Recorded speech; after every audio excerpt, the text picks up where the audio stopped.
You're watching ACC Network Football presented by Dr. Pepper.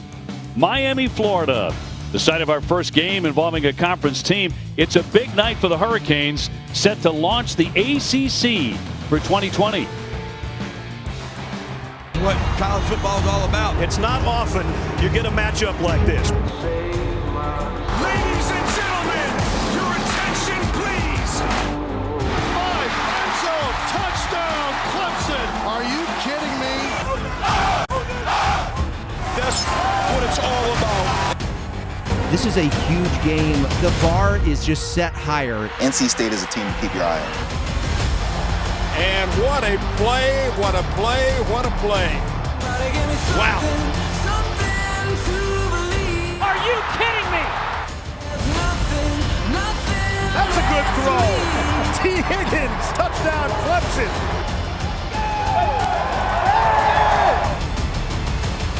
We gotta go every single time like Strickland. Blood runs cold and my heart gets old. Who will save my soul? He represents what BC is all about. Touchdown! Virginia on the board!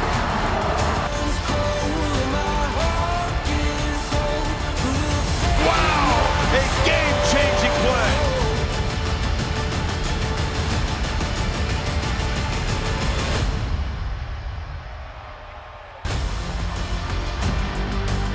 From Hard Rock Stadium in Miami Gardens, the 1-0 UAB Blazers face the retooled Miami Hurricanes.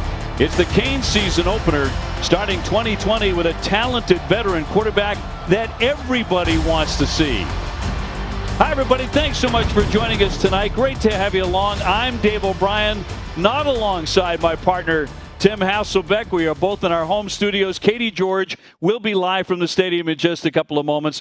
Tim, great to see you. And this is a really special night in Miami. When you think about the quarterback who is about to take over the offense for the Hurricanes, he's already a star in the college game.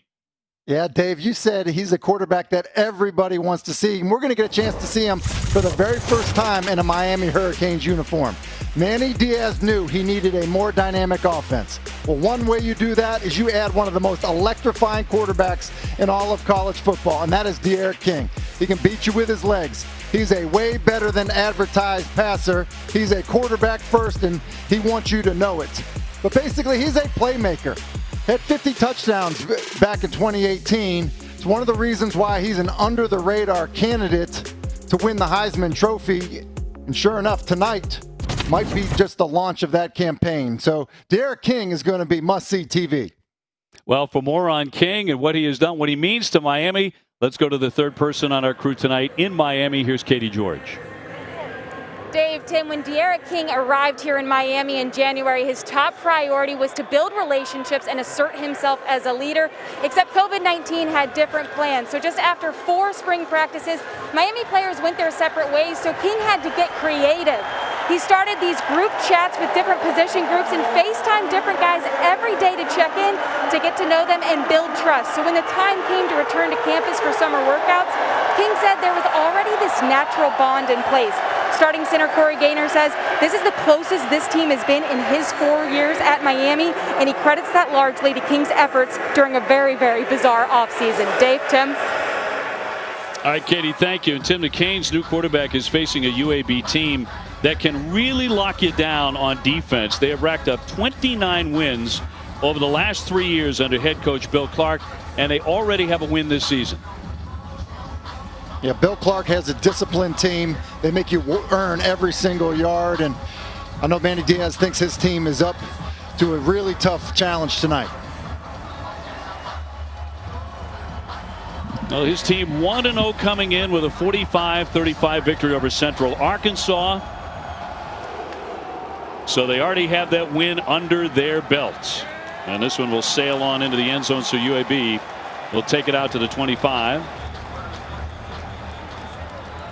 As we will start tonight here from Miami. They piled up 459 yards of total offense with a very balanced attack in their opener.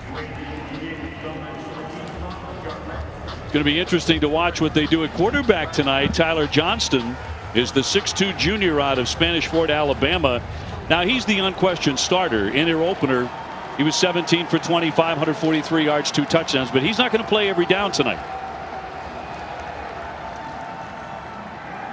He's going to roll and deliver the first pass of the season, and that one completed to Mitchell, and Mitchell finally shoved out of bounds. Mitchell coming off a very good opener, 4 catches and a touchdown in the victory. And a really good opener for UAB. Simple bootleg, get an easy throw for your quarterback Johnson right in the flat, and all of a sudden you get a big play, Dave, on a throw that's just at the line of scrimmage. So they pick up the first down immediately. Miami coming off a 6-7 season, a major reset for the Hurricanes, and on the carry, busting loose on the run, and a big gainer. Finally taken down by Gervin Hall, but a flag on the play. Well, there's Spencer Brown for you, and that's something he can do. He can break your back defensively. Again, a flag on the play, but their top rusher. Offense. Receiver was on the line of scrimmage and went in motion. 5-yard penalty. Repeat first down. So that one coming back. Coming back, it looked like they were trying to get into an unbalanced formation. That's why you heard the official say receiver started on the line of scrimmage and then went in motion. I think Miami was having a hard time getting lined up. It's one of the reasons they got gashed on that run there. Clearly a penalty.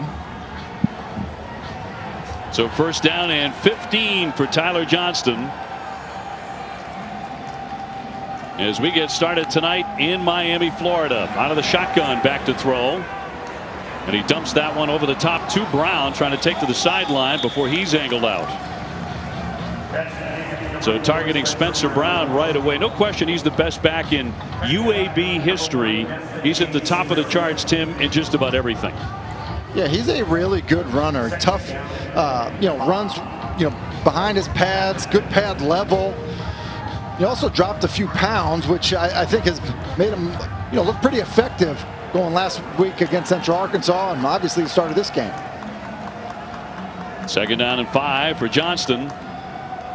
Shotgun again, and once again it's Brown trying to get to the 50, but he's denied. Miami, the 5-time national champions. And you look at what UAB is trying to do. It's the second time they've gotten into an unbalanced look. Bradley Jennings does a good job of playing downhill, finding his way to the football. So third down and 5 coming up here for UAB. Miami, by the way, has not lost a home opener since 2006. They've won 13 in a row. 12 of those have come right here at Hard Rock Stadium. Johnson wants to throw again over the middle, and that one complete to Mitchell. Myron Mitchell with the reception and eventually taken down. It's a nice route design. Basically just running a little traffic for Mitchell as he comes underneath it, and then you see the timing that Tyler Johnson played with. Ball out quickly, beats the pressure. His left tackle was getting beat, but an accurate ball on time with a good route design. Nice third down conversion. So first and 10, UAB on the march here. And a flag. 12:23 to go here in the first quarter. 55, offense, 5-yard penalty. Repeat, still first down. Hey, there's no preseason, very few scrimmages. Look at this. Oh, no, not time to snap it now. Not time to snap it now. Probably not the last time we'll see a false start tonight. We feel you, Andrew Smith. Okay, we feel you. We know you played a game, but we feel you. That senior out of Mount Olive, Mississippi. So first and 10. Mitchell in motion to try and dart inside. Got across the 50-yard line.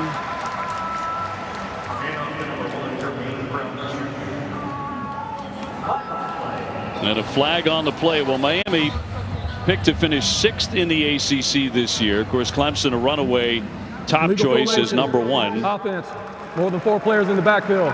Penalty is declined. Second down. So bring up second down as they decline, and a flurry of flags here early on. I don't think a shock for anybody. No, and it's interesting. So second Dave, down and 16. Jumping in and out of being in unbalance, which means, different guys are on the line of scrimmage. Typically it's your X and your Y, your tight end and your split end receiver on the line of scrimmage. You start to adjust that, then all of a sudden confusion ensues. We've seen that twice from UAB. Johnson, a little pressure on him. He'll dump it off and incomplete. Well short. Good quarterback pressure out of Sidney Wells.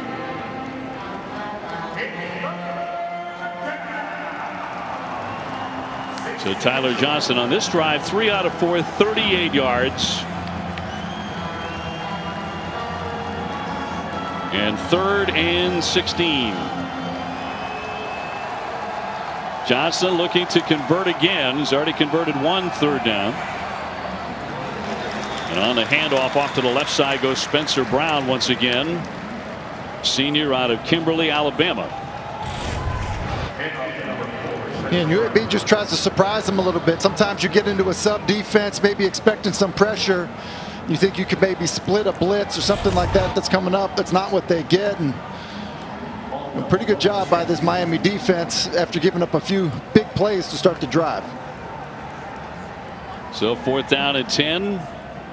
UAB forced into the punt. First punt here of the first quarter. That'll take a hop and contact there inside the 10-yard line. So Miami to take over for the first time. King will be running the offense. Big moment coming up for the Miami Hurricanes. Scoreless in the first quarter. And back at Hard Rock Stadium in Miami Gardens, Florida, they are permitted to have about 13,000 fans inside the stadium. students are not permitted. Of course, these fans socially distanced. No alcohol is allowed.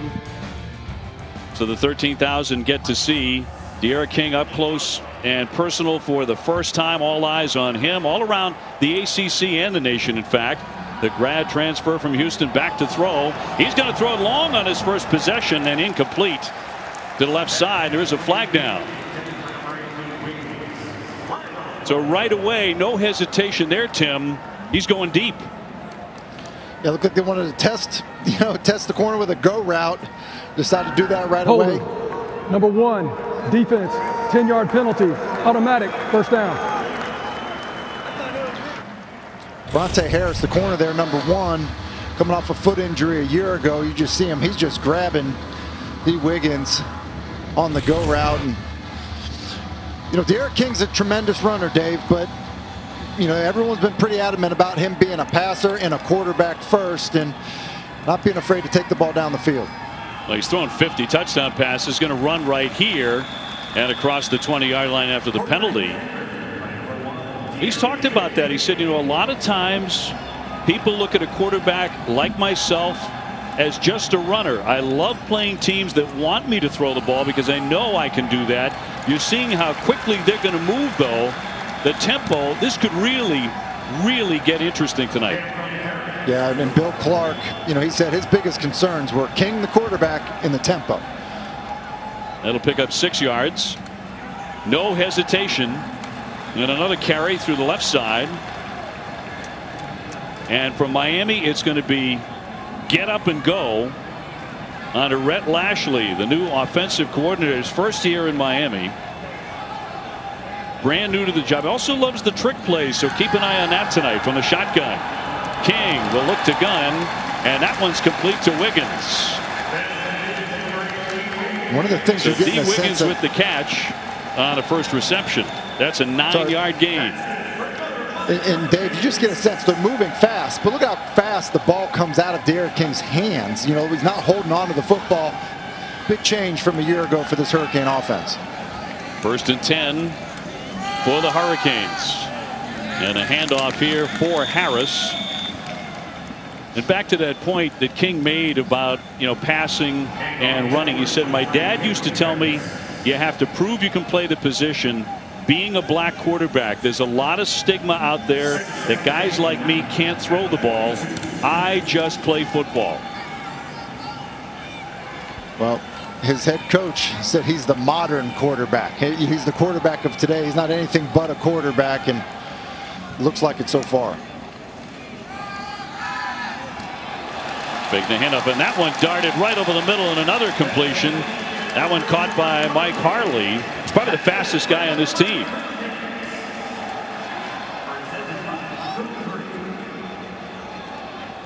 So 1st and 10. The Canes go again. They've got to be in great physical condition to play this, and nothing doing there as Harris is met very quickly for a loss to bring up 2nd down.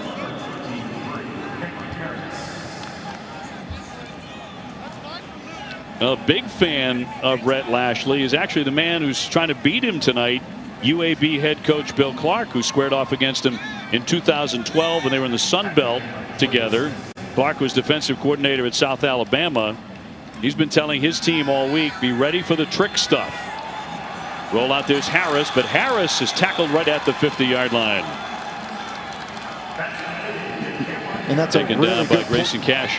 Yeah, and it's a nice play by Grayson Cash, because there's an offensive lineman releasing to get a block on him, and he's able to beat that block and make the tackle on Cameron Harris. If not, it's going to end up being a pretty big play. 3rd and 14 for the Canes.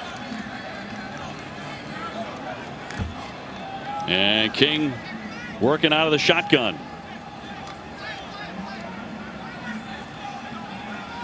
Jeremiah Payton is wide right, as one of the talented freshman wide receivers for the Hurricanes. King to throw. He's going to uncork this one, and that one will be incomplete. So that'll bring up a 4th down for Miami. Yeah, and a miscommunication.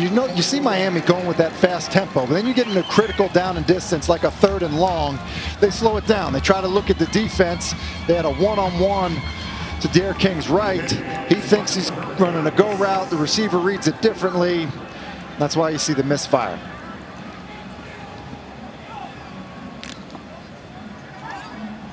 So Headley will be back to punt.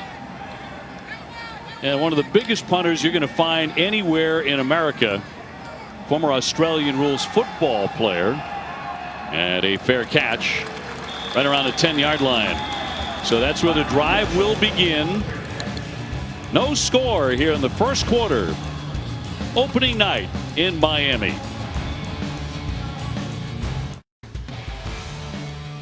ACC Network Football is presented by Dr. Pepper, the official drink of Fansville.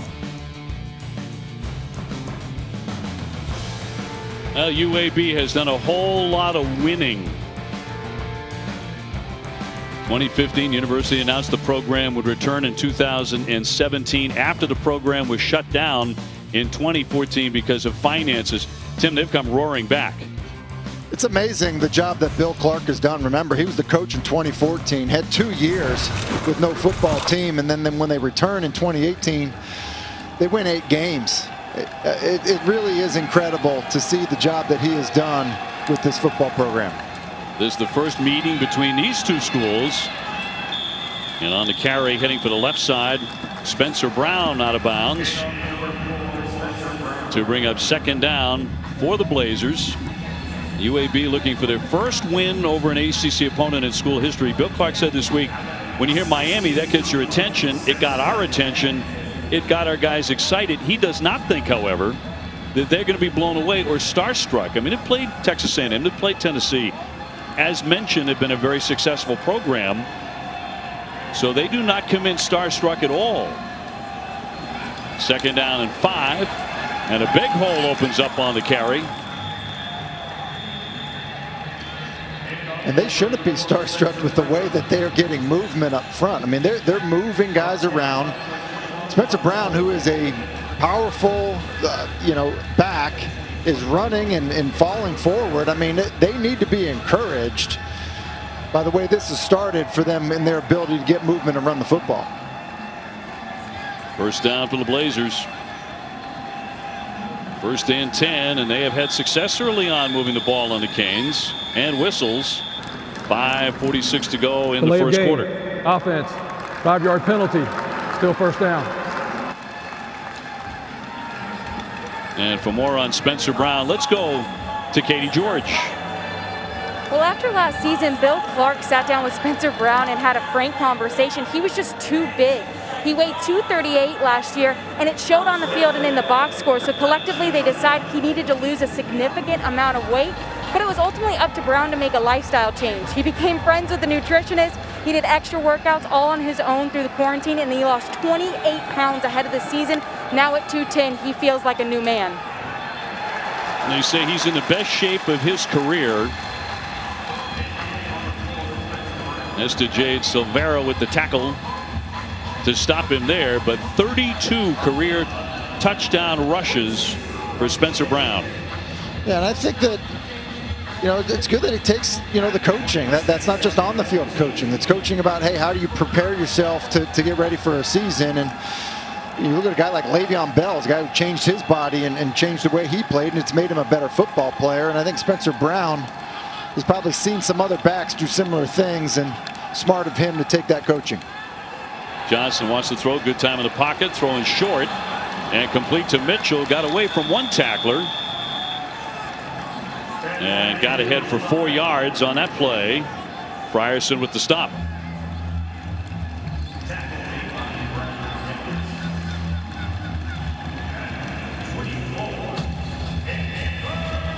So 3rd down and 10 for Johnston and the Blazers. Converted on 1 3rd down on their first drive. Out of the shotgun again. Throwing right over the middle and complete. Caught by Watkins. Watkins spinning away, picks up 3. You know, Miami here decides to rush 3, drop 8. And so Tyler Johnson just throwing an underneath route, and it's a design almost down the field screen. UAB's got very good receivers in terms of run after the catch, but you just see the rally to the football by that Hurricane defense. It's one of the things Manny Diaz wanted to see out of his team the first week of live tackling for them. So on 4th and 7, the Blazers forced to punt. And trying to get away. The football is loose, and the Blazers are going to recover. Street jumped on it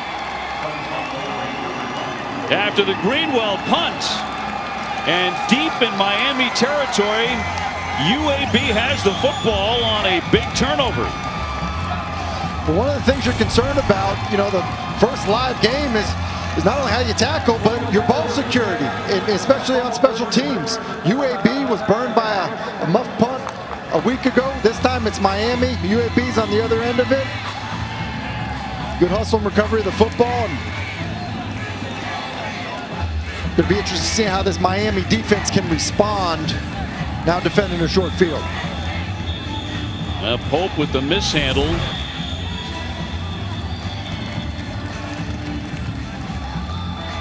So it'll be 1st and 10 for UAB. You know, Coach Clark was talking this week about what you have to avoid when you play Miami, particularly at their place. Explosive plays was number 1, and turnovers. Well, he's forced one right away. And inside the 20-yard line of the Hurricanes. And trying that left side for a short gain. E.J. Ivey with the tackle.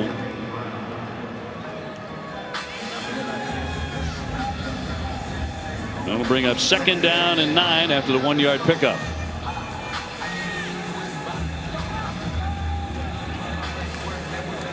So Jermaine Brown got 1. Under 3 minutes to go here in the first quarter. Johnston rolling out, looking downfield, throwing long for the end zone, and touchdown UAB.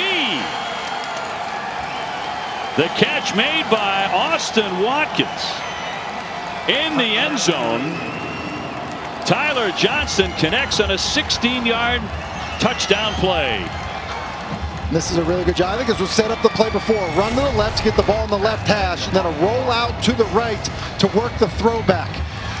pretend like you're rolling to the wide side of the field and then a throwback, and then DJ Ivey just does a poor job of finding the football.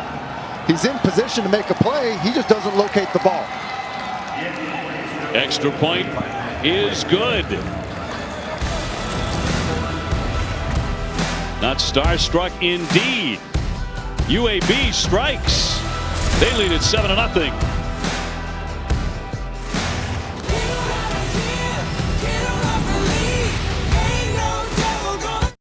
Aerial coverage provided by Goodyear. The best part of every kickoff is the drive that comes next. Go further with Goodyear. More driven.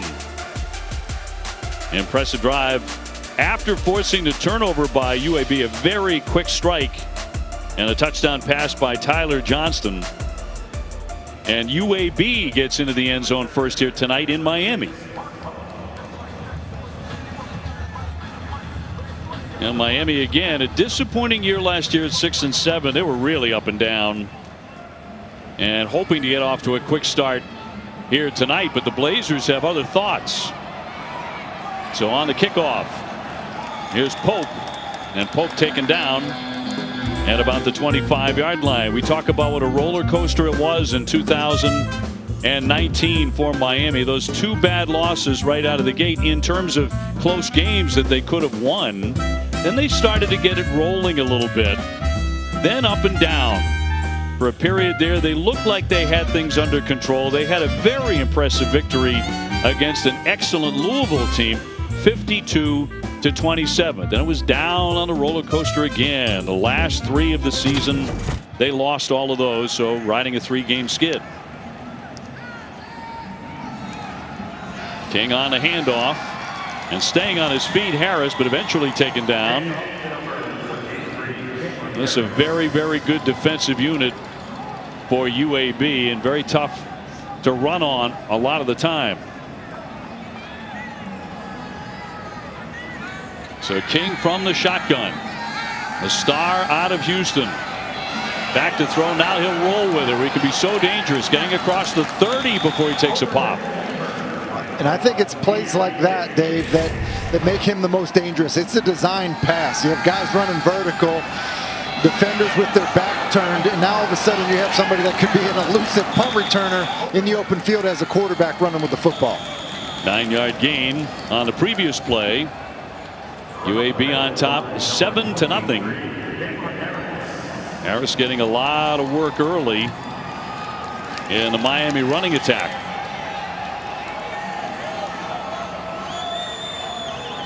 So 4th down and 1. Tight end Will Mallory in. Two very, very talented tight ends for the Hurricanes in Jordan and Mallory. That's really a two-headed monster for the Hurricanes. 4th and 1 on a handoff, and Harris breaks it free across the 50, at the 40, the 30. He's going to go all the way to the end zone for a touchdown. 66 yards. Cameron Harris. And the Canes didn't wait long, Tim.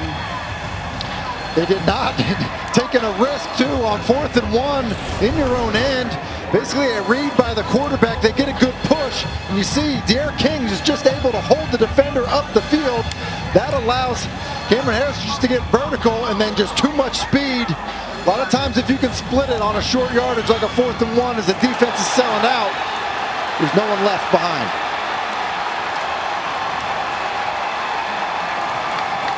So an explosive play to get 6 on the board. And the point after is good by Borregales. So this one quickly tied 7-7 with just over a minute to go here in the first quarter. Now we have a full slate of college football games for you on the ACC network on Saturday. At noon, it's Syracuse against number 18 North Carolina. They are going to be so much fun to watch this season. Austin Peay against Pitt at 4, and then Western Kentucky and Louisville at 8 o'clock. Outstanding lineup starting at noontime. North Carolina expected to be outstanding offensively all season long. Yeah, I'm excited to see Sam Howell in his second year as a starter. And then you mentioned Louisville. I mean, Mikhail Cunningham, you know, he was fun to watch a year ago, Dave. We had a few of their games, and that's a good team offensively. They can start playing better defensively. You know, Louisville, another one of these ACC teams that certainly makes some noise. So Miami quickly tying the ball game here late in the first quarter, and will kick off.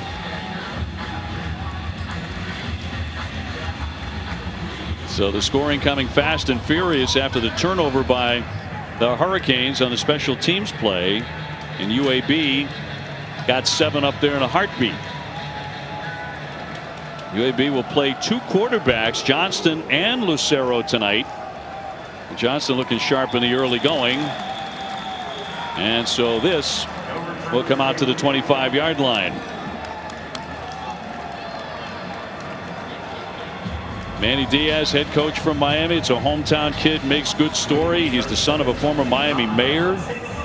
And when Mark Richt retired, Diaz was elevated from defensive coordinator, and he said at the press conference, "Miami is home. The U has been the job for me since I first got into coaching. We will restore the program to its place among the nation's elite." And I think his history with the program made some of the greats that had played at Miami excited to have Manny back, and seemed to be a good fit so far. Johnston, short pass into the flat and complete, and a good hands play. That was Stanley, actually Brown with the catch.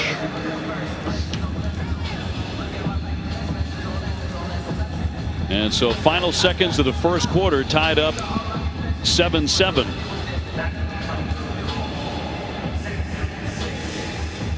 So yeah, head coaching job that is highly personal for Diaz. He graduated from FSU, began his coaching career there, and in 1999 he was on the coaching staff with Mark Richt that was national champs in 1999. 2nd down and 6 for UAB. Johnson with the handoff. Brown going right into the center of the line. Not a whole lot there.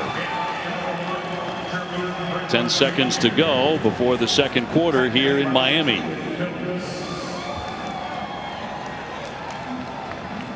Now, you mentioned that Louisville team, where last year they were such a fascinating team and they took on all comers. Well, Miami will be traveling to Louisville next Saturday. Entertaining down the stretch of the first quarter. This one is all tied up 7-7 at Hard Rock Stadium here in Miami Gardens, Florida.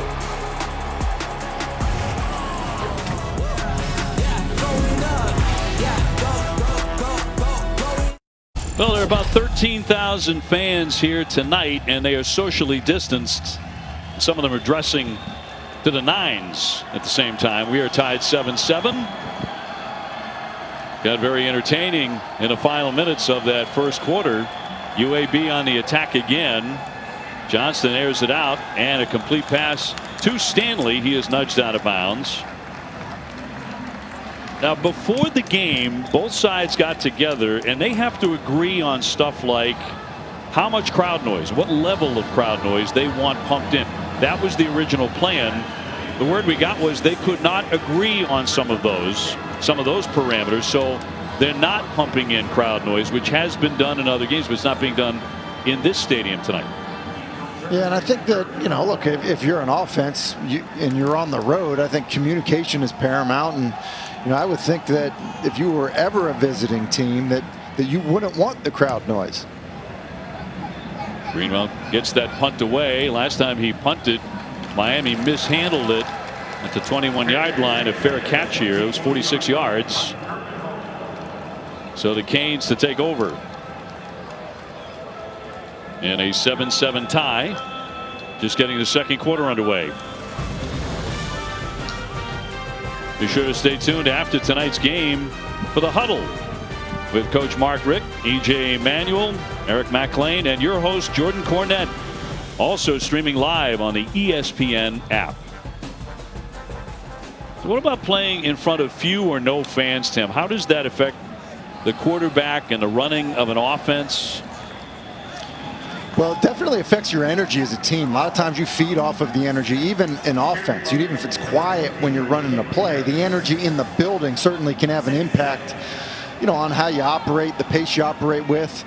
And you also have to think about if you're calling things out at the line of scrimmage, the defense can hear your code words, and so I think, trying to disguise some of that, use more hand signals, may end up being a factor for offenses that want to go fast and not huddle up.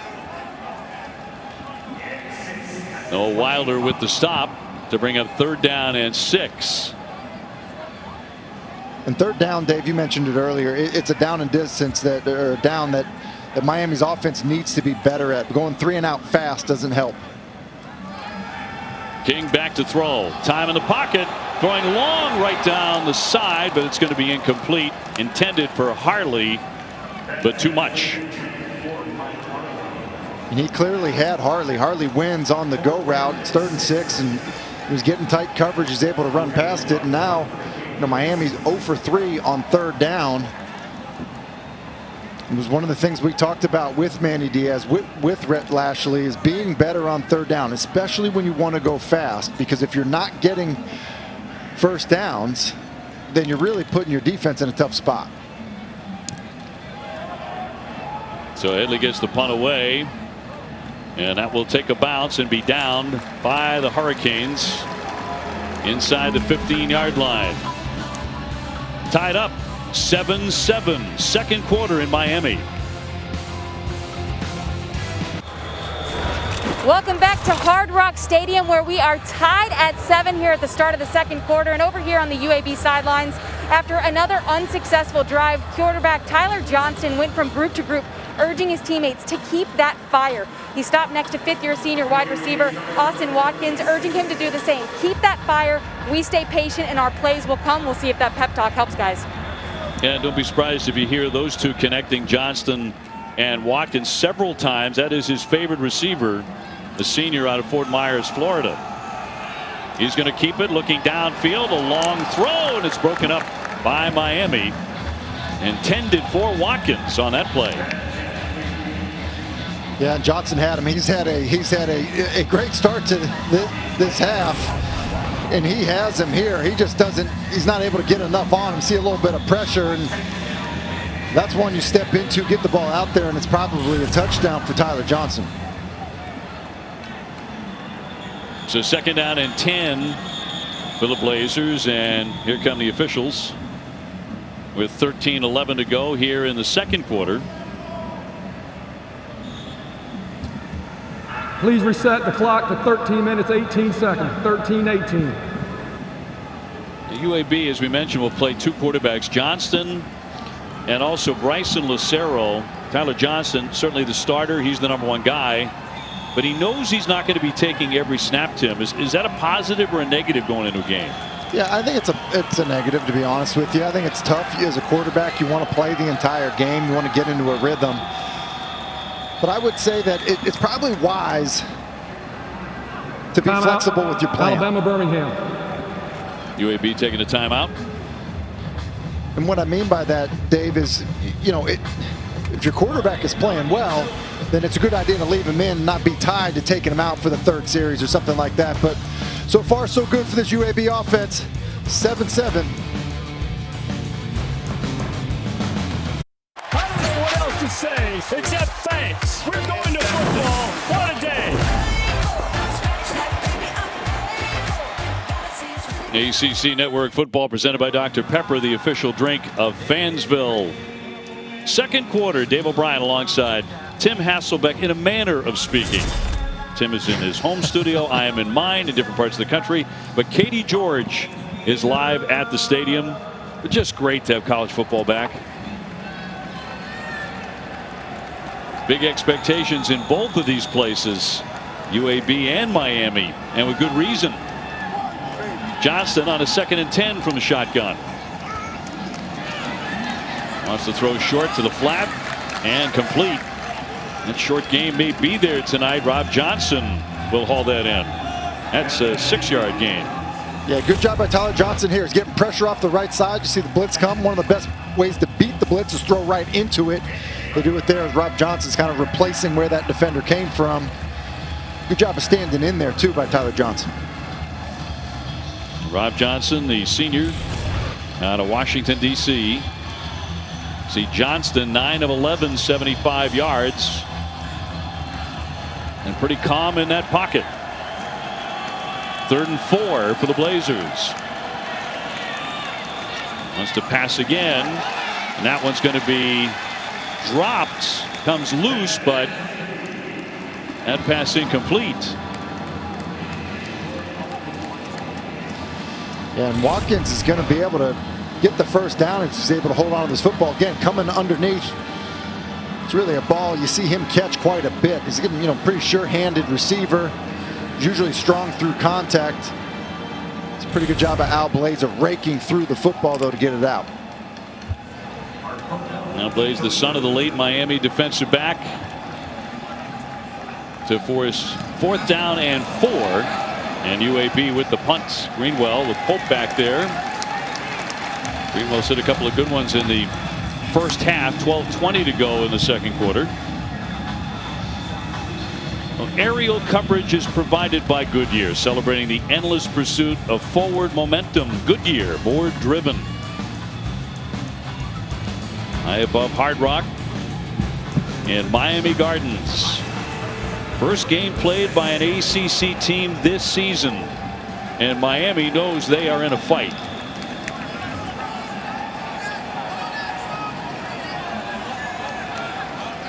So De'Ara King back at it as the highly touted quarterback. His teammates have been raving about his leadership for the last couple of weeks. He's flushed out of the pocket throwing that one, and that is going to be incomplete.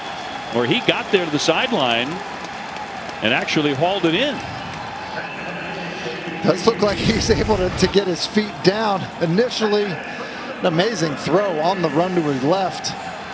I almost feel like Wiggins has that left toe hit the ground right there before that right foot is out of bounds. And if so, that's a heck of an effort by Wiggins and on the field of the catch in bounds. Previous play is under further review. So they'll take a look at it. Good pressure by Alex Wright there.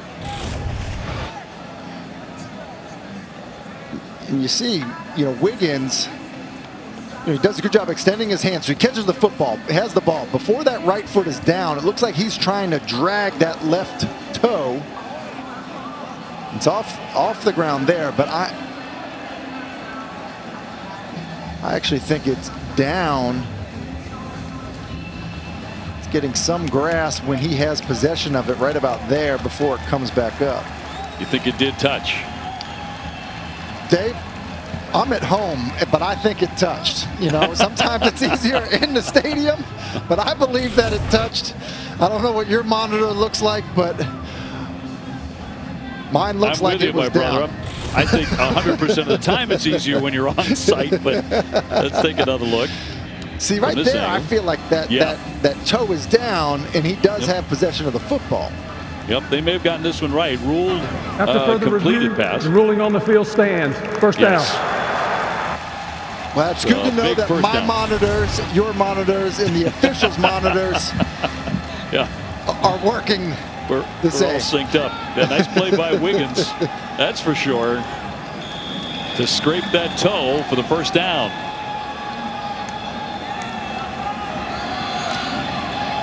King with the handoff again, going to try the center of that line. And a carry by Jalen Knighton, who they really like, this freshman out of Fort Lauderdale. They call him Rooster. And he can really move it. Here he is trying to bounce outside, and he gets through one tackle across the 40, still on his feet by the time he's taken down almost to the 30-yard line. 18 yards. Another zone read, and it's Knighton again, and it's a good decision by King, and then that just allows Knighton to be able to get into the second level of the defense.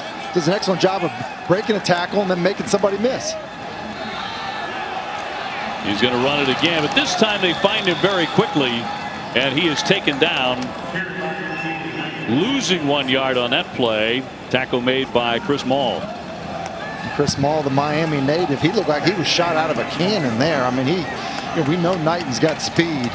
The way that Maul got there running downhill, impressive play. Maul often does. Conference USA, All-Conference USA performer at 9 sacks last year on a stout UAB defense.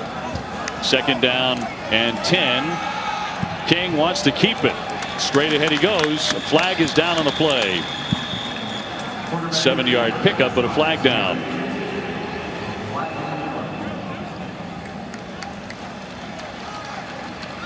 .10:26 to go here before halftime in Miami. Tied at 7. Offside. Defense. Number 44. 5-yard penalty. Repeat 2nd down. So they will repeat 2nd down. It's an amazing run there by Derek King. I mean, 2 guys missed. I'm not sure it was down in 2-hand touch, Dave.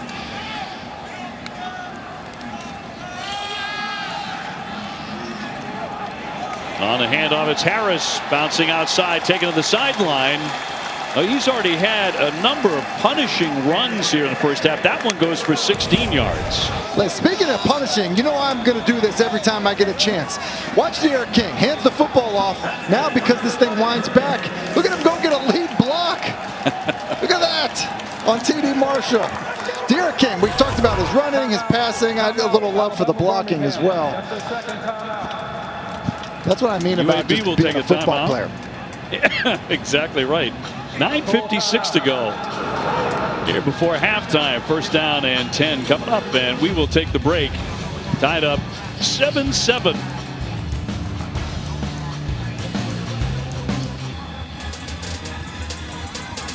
Well, back here in Miami, ACC fall status report now.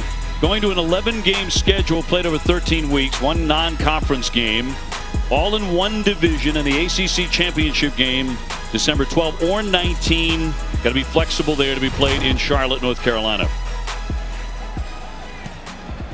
So this one's 7-7, just over 10 minutes to go before halftime.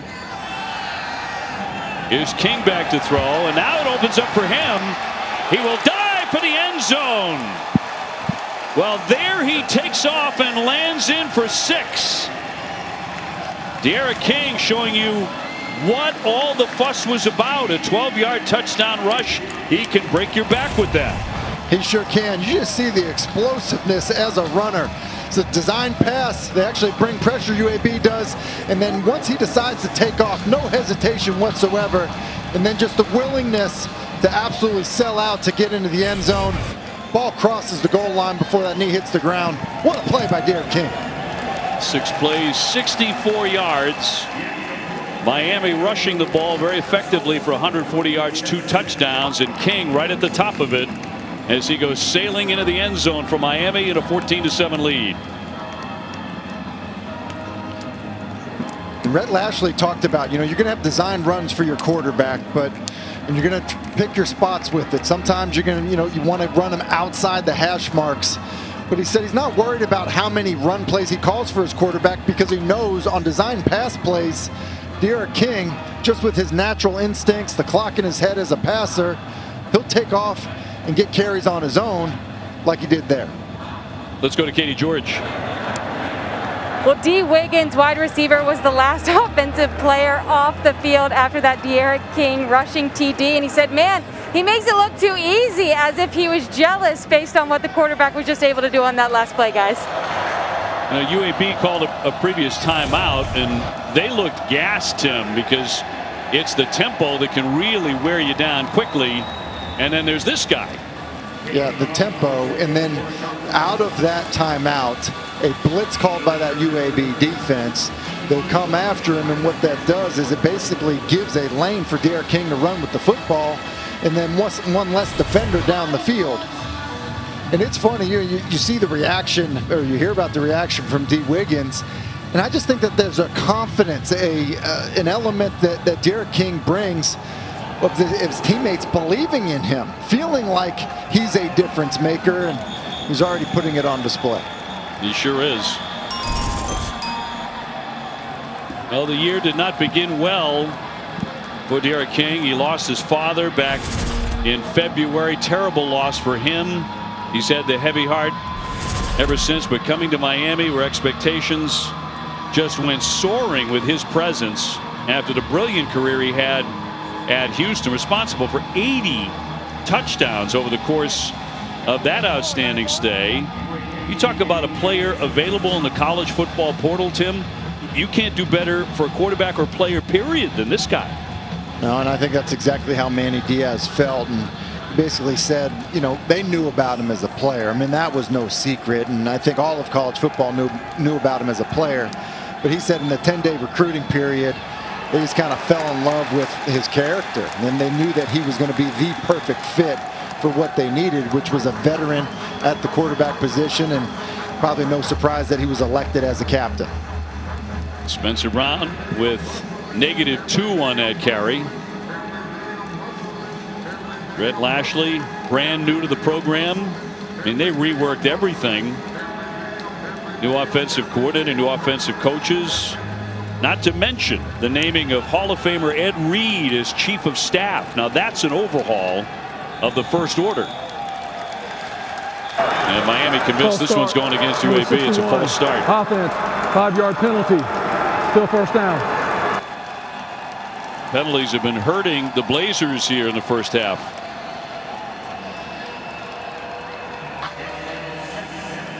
And that was the right guard, Trahern. And there's Ed Reed, and I think adding him to, you know, chief of staff of the program, I think, you know, having him around your program, obviously what he meant to the program as a player, but I think it's how people look at Ed Reed, and anyone that's ever been around him, his leadership and his understanding of locker rooms and what it takes to build a good football team. Spectacular player, amazing career, winding up in Canton, Ohio. Swing pass outside, but out of bounds. Reception made, and UAB trying to get something going here inside the last 9 minutes. 3rd down and 7 coming up. Hayden Pittman, one of the good tight ends, 2 of them along with Garrett Prince. 14-7 Miami. And Johnston trying to step up again, and he's dragged down. Nothing doing there. Miami waiting for him, and a tackle by Roche. And Quincy Roche ends up getting the sack here. He's the transfer for Temple that they're excited about. It's really a bust by the left tackle. He sifts outside, which gives Roche a clean path to the quarterback, and they feel like he can be a double-digit sack guy here at Miami and getting on the board with a sack tonight. Yeah, it'll be 3 consecutive 3 and outs for UAB. So Miami buckling down on defense. Greenwell with the punt, sending Pope back, trying to get ahead of the 30, and that's where he is stopped, and that's where the Hurricanes will take over. They've got momentum, and they've got the lead, 14-7. Hey, we have a full slate of college football for you on the ACC Network Saturday. Syracuse and Carolina, Austin P and Pitt, Western Kentucky, Louisville. For more on Game 1, Roddy Jones. Well, I am most excited in this game to watch this high-powered North Carolina offense against the revamped Syracuse defense. But North Carolina on offense is the story. A 3,600-yard passer in St. Powell returning, 2 1,000-yard receivers, and 2 running backs that rushed for over 900 yards. This looks to be like one of, if not the most powerful offense in the ACC. Roddy, those are fighting words in a place like Clemson, South Carolina. Short pass and incomplete. Good balance here for Miami. 16 rushes, 6 passes so far. It's a good point about the balance, Dave. 14-7 lead. Everyone talks about Rhett Lashley and obviously, you know, the Gus Malzahn tree and, you know, air raid influence with Sonny Dykes, but I do think he wants to be able to run the football well. And running it on a dive there by Knighton for a 3-yard pickup. So Miami trying to get into the end zone again. Stopped by Jordan Smith there for UAB. Brings up 3rd down and 7. They are 0 for 3 so far on 3rd down. King trying to change that. Steps up in the pocket. Now scampers away. Gets across the 40 before he is taken down. A missed tackle on the play. Well, you want to be good on 3rd down. How about a little backyard football? I mean, that's all this is. Doesn't like what he sees downfield. And typically, you know, that's a tackle, you know, at the line of scrimmage. Instead, on a 3rd and 7, that is a huge 3rd down conversion because the quarterback's a tremendous athlete. Picks up 10. Into the flat, now incomplete to Wiggins. He'll be dragged down. D. Wiggins with the reception. And Miami moving the football.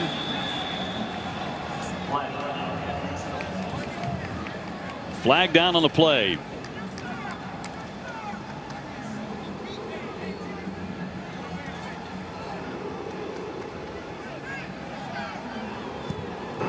After the play, personal foul, unnecessary roughness, number 8, offense, 15-yard penalty. The down counts. It will be 2nd down. That is on the receiver, Wiggins. And a kick. Yeah. It's just unnecessary. You said a huge 3rd down conversion. You had a positive play on 1st down to stay on schedule, and now you just put your team at a disadvantage. And, you know, discipline mistakes like that are something else that I think, you know, Manny Diaz has tried to work hard on with his football team. Miami on top 14-7 with about 6.5 minutes left here in the first half. Brings up 2nd down and 20 and another flag. We have had plenty of those here in this first half. Offside, unabated, number 22, defense, 5-yard penalty, 2nd down. That goes against Jordan Smith, number 22. You mentioned the flags. Somewhat surprising to see UAB with so many of these penalties, considering, you know, they've played a game already. On a run straight ahead, Cheney with the carry. Donald Cheney, freshman from Homestead, Florida, 5'10", about 210 pounds, dragged down by Mole. Miami staying on the ground.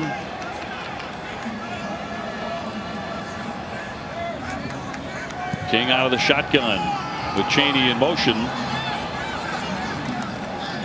King with the keep. And another flag has been dropped. That was a 6-yard gain. But another flag down. Seems like virtually on every play. Holding, number 65, offense. That penalty is declined. 4th down. UAB obviously declining that penalty to force 4th down. 4th and 4 from Miami. In my experience, Dave, a lot of times penalties are because guys are tired. You know, they don't move their feet and they're trying to block, so they grab on, or they don't line up correctly because, you know, just kind of a mental error because they're tired. And I think when you look at the pace of play, warm in Miami, I think some of that could be contributing factors. Headley, the gigantic punter, at 6'4", launches this one, and a fair catch by UAB. That goes 43 yards. Team COVID-19 protocols, an update here. So daily health screenings and temperature checks, testing 3 times this week, masks on the sidelines. This is brand new. Team box extended from the 25-yard lines to 15-yard lines, and only 1 captain per team will come out for the coin toss. Manny Diaz told us that the protocols are not normalizing. The only thing that's normal in this situation is when you're actually playing football. But you know, I think kudos to you know, everyone at UAB, everyone at Miami, and I think around college football that have, you know, been doing a very good job of keeping players safe and adjusting to these times. On a carry, trying that right side, but not much there to bring up 2nd down. Let's go to Katie. Well, guys, I was told that UAB was tested 24 hours before traveling here to Miami. Of those tests that were drawn, 5 came back, not all positive, but 5 guys were removed from the travel list. Some were positive, some were based on contact tracing, one being a roommate, and so they did not travel. None of those were starters, though, for UAB, but this just goes to show that it's timely in terms of when these guys get tested. They were tested again upon arrival here at Miami, and all of those were negative. Well, UAB going to their second quarterback. Lucero just getting that one to the end zone, and a great leaping effort there, and going to be a complete pass on the sideline. And a standing grab by Mitchell. It's a great throw by Tyler Johnson, and it is an outstanding grab, Dave. And he definitely has his right foot down. Quincy Roche is there to deliver the pressure on Tyler Johnson. The way he hung in there, made that throw, was outstanding. Big play for that UAB offense. And they definitely needed one. Here's the handoff to Spencer Brown. Need something good to happen here at the tail end of this second quarter, trailing by 7. Yeah, and even at a minimum, flipping the field.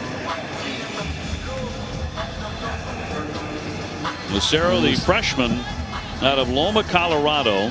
He also played a lot in the opener, Tim. He went 7 for 9, 83 yards. He passed for a touchdown, the first one of his career. I was impressed with him. Showed a lot of poise. Definitely has a live arm. Lofts this one, and incomplete.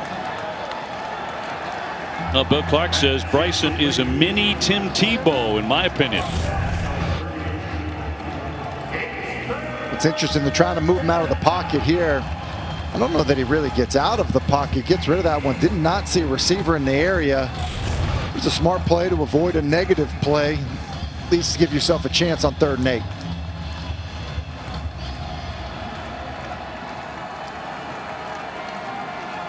Jermaine Brown in the backfield along with the backup Lucero. 3rd and 8 for UAB. Wants to air it out. Long one, and that one broken up by Miami. Blades breaking it up. It was intended for Watkins. And Lucero's doing the right thing by trying to give Watkins an opportunity to go play the football. I mean, there's nothing worse than a long foul ball where you don't give your receiver a chance to go touch the football. This one's just too far underthrown. And you look at Al Blades, does a nice job of getting his head around, trusting his technique, locating the football, nearly able to come up with it. There's 7 drives and 6 punts for UAB. They started quickly. Greenwell gets it off. Here's Hall running back to the 1-yard line. Now he cuts it back, looking for some room to operate before he's dragged down.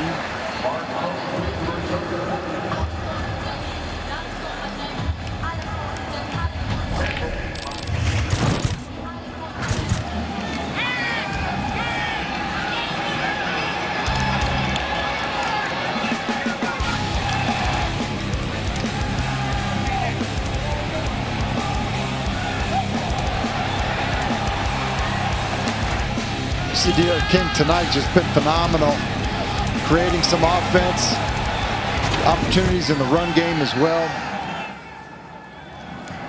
He is back to throw, coming up on 3 minutes to go before halftime, airing it out long but incomplete. And well defended was Harley Jr. He was covered by Turner step for step. Miami's going to go, pushing the tempo. And that's smart by the official. Harley comes out of the game, so you need to give the defense a chance to substitute, which they did not. That's the right move by the official. King on 2nd and 10. Stepping up.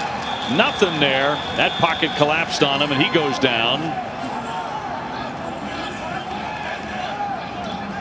So that'll bring up 3rd down for Miami. Yeah, UAB does a nice job of keeping him inside the pocket. As you see King want to climb in the pocket. This is a good job of just containing him in there, not letting him get outside the numbers where he ends up being so dangerous. So 3rd and 15. 2:35 remaining here in Miami. Deep in their own territory, the Canes. King with time to throw. Shows off that arm strength, but it's going to be incomplete.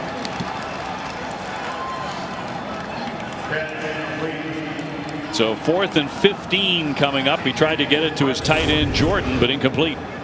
Yeah, D'Eriq King does a nice job of just moving in the pocket, not being too eager to take off and run, but this is a tight window that he tries to fit that ball in. Actually, it looks like he's able to sneak it in there. Reverend Jordan, who's an outstanding tight end for the Hurricanes, and had a little area there to get open, and King trying to be aggressive with the football on 3rd and long. Yeah, Jordan all ACC preseason team. Mitchell back. Headley gets off the punt, a fair catch around the 30-yard line. So the Blazers trying to make something happen here before the first half comes to an end, as they try to improve to 2-0. Miami in their opener, first time these two schools have ever met. UAB looking for their first win in school history against an ACC opponent. 2:15 to go here in the second quarter.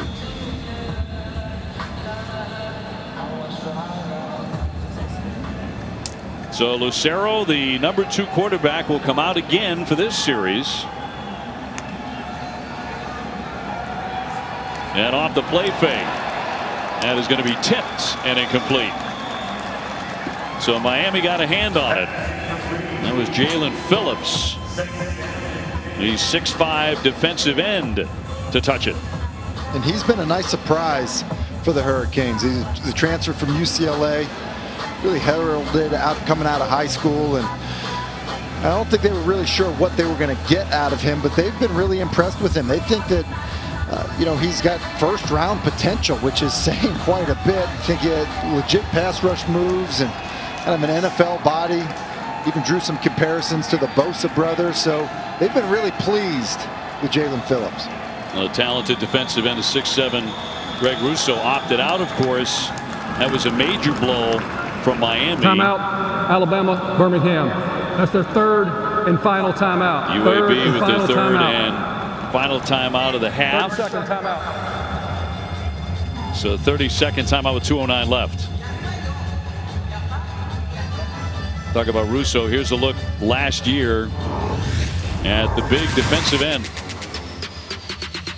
You mentioned that he's 6'7". I mean, just so long and rangy, and I think it's one of the things that NFL scouts love. I mean, you can't coach, teach that, or develop that, and there's a ton of athleticism, a ton of length, and I think it was disappointing, obviously, for Miami to have him opt out. At the same time, I think they understood the situation, and we're really fully supportive of him. And I think that's a credit to Manny Diaz, knowing that there are going to be guys that come through this program that have an opportunity to play at the next level, and supporting those guys usually goes a long way, and I think the rest of the program recognizes that. Well, for more on Russo, let's toss it down to Katie. I actually caught up with Greg on Monday, and he told me he's currently in Pensacola training every day at Exos, a combine facility, while taking 4 online classes, something Manny Diaz encouraged him to do. Now, Russo did admit he misses being in the locker room with his teammates, but he still talks to the D-line every day. And ultimately, Russo still feels like he made the right decision in opting out this season. I asked Mel Kiper Jr., ESPN's NFL college draft expert, his thoughts. He says he loves Russo's versatility and athleticism, but he does wish Russo played this season. He wanted to see Russo work on getting a quicker takeoff while polishing some of his techniques, but Kiper expects him to be a first-round pick in 2021, maybe even a top 10 if he has a good pro day and a good combine.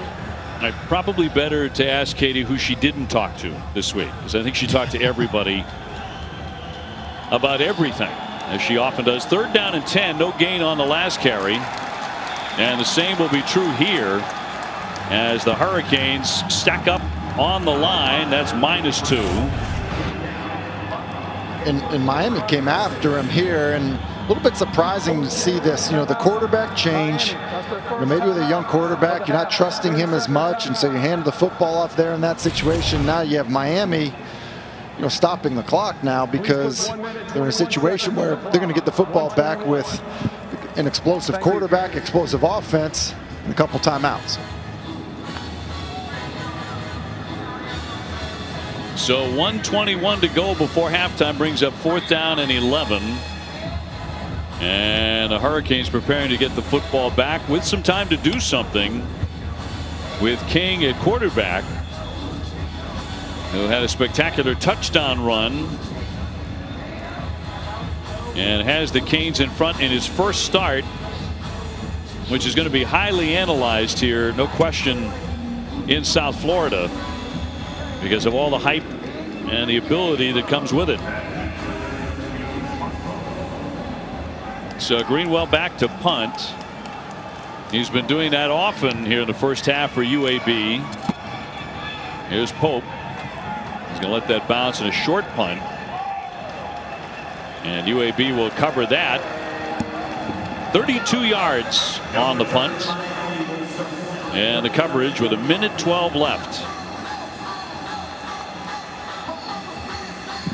Big opportunity here for this Miami offense when you think about getting the ball to start the second half. This is the New England Patriots double dip scenario where you get a chance to score at the end of the first half and then receive the second half. Plenty of time, as you said, Dave, over a minute. Still a couple timeouts left. And D'Eriq King carries an FBS record 15-game streak of at least one rushing touchdown and one passing touchdown in every game. It's off the completion here to Harley. That's just amazing when you think about that. A rushing TD and a passing TD in 15 consecutive games. Back to throw. Dumps it off. Catch hauled in by Harris, and he'll scamper out of bounds with 48 seconds to go. Yeah, and it's these little plays as a quarterback that I think really have people impressed with D'Eriq King as a quarterback. I mean, that's a Drew Brees type of play. Move a little bit in the pocket, nice touch to your running back so he can go make a play. Picked up 7 there, and this start is going to be completed to Mark Pope. And right back at it, Miami, wasting no time, getting right up to the line. Miami's natural pace is built for these 2-minute scenarios. He's in the shotgun again. Final seconds of the first half. Still keeping his footing. Got the pass away, but incomplete. A lot of pressure that time on King, brought by Noah Wilder, the middle linebacker. That's another example of a play. You see his strength. Probably a fair amount made of the fact that he's under 6 feet tall, but his strength to be wrapped up in the lower body, but be able to get that ball out, avoid the sack, stop the clock. It's another nice play by the quarterback. 2nd and 10. They list him at 5'11". A Texas native. Became a star at Houston. Now playing his last year of eligibility in Miami. More pressure on him as he fires that one into the bench, incomplete. And knee may have been down too. To me, it looked like it was live as he's trying to escape. There's an injured defensive player. The ruling on the field was the quarterback's knee was on the ground prior to releasing the pass. 3rd down. More pressure by Wilders. Had a nice first half. That play loses 10 with that knee down before he got the pass away. 20 seconds to go. And 3rd down and 19. Wilder really bringing it. The junior at 6 feet, 235 pounds, and a hard hitter. See guys already. A man down, a player down here for UAB. They're going to reset the game clock to 28.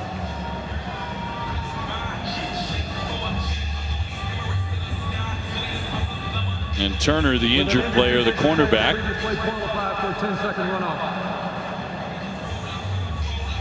5'11" senior out of Florence, Alabama. Again, 3rd and 19. And Miami looking for a little bit of magic here, trying to get into the end zone again before halftime. UAB on the road again to South Alabama next week. But when they come home, they just don't lose. They are literally unbeatable at Legion Field. They have won a Conference USA record 19 consecutive games. Manny Diaz talked about since we had an injured player on defense. About winning being contagious, and it clearly has been, especially at home for that UAB program.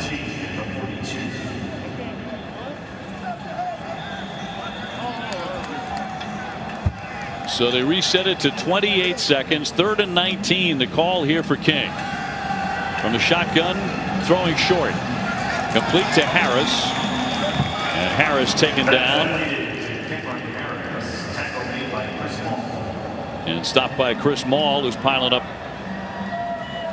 the tackles. 10 seconds left, and now running the clock.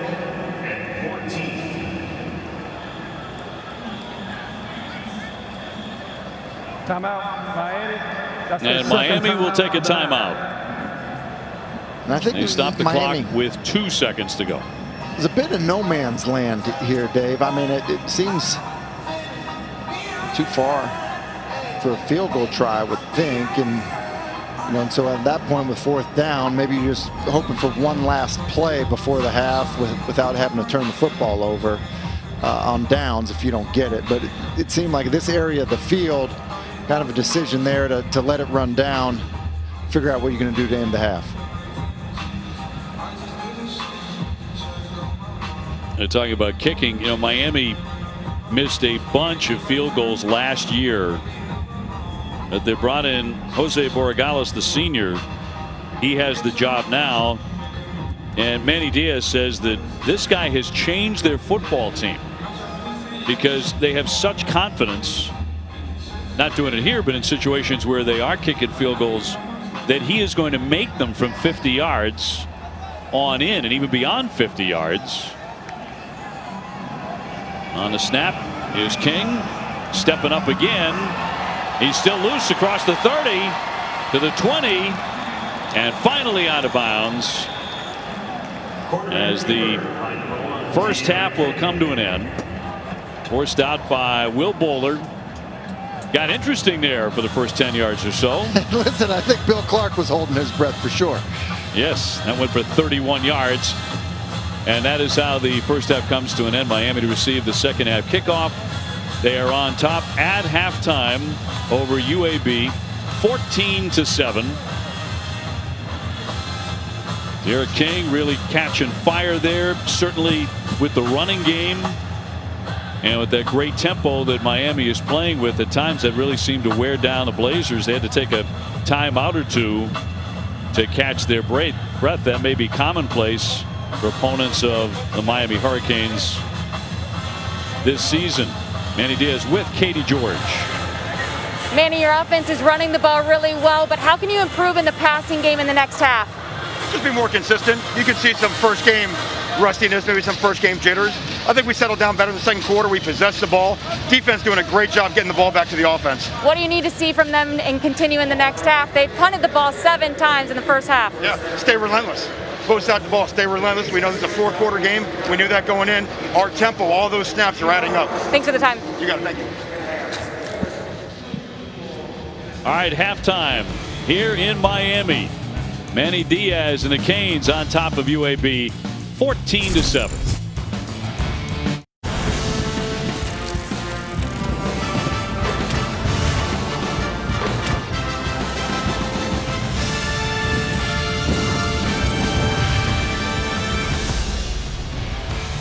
Welcome back to the ACC Network. College football brought to you by Dr. Pepper.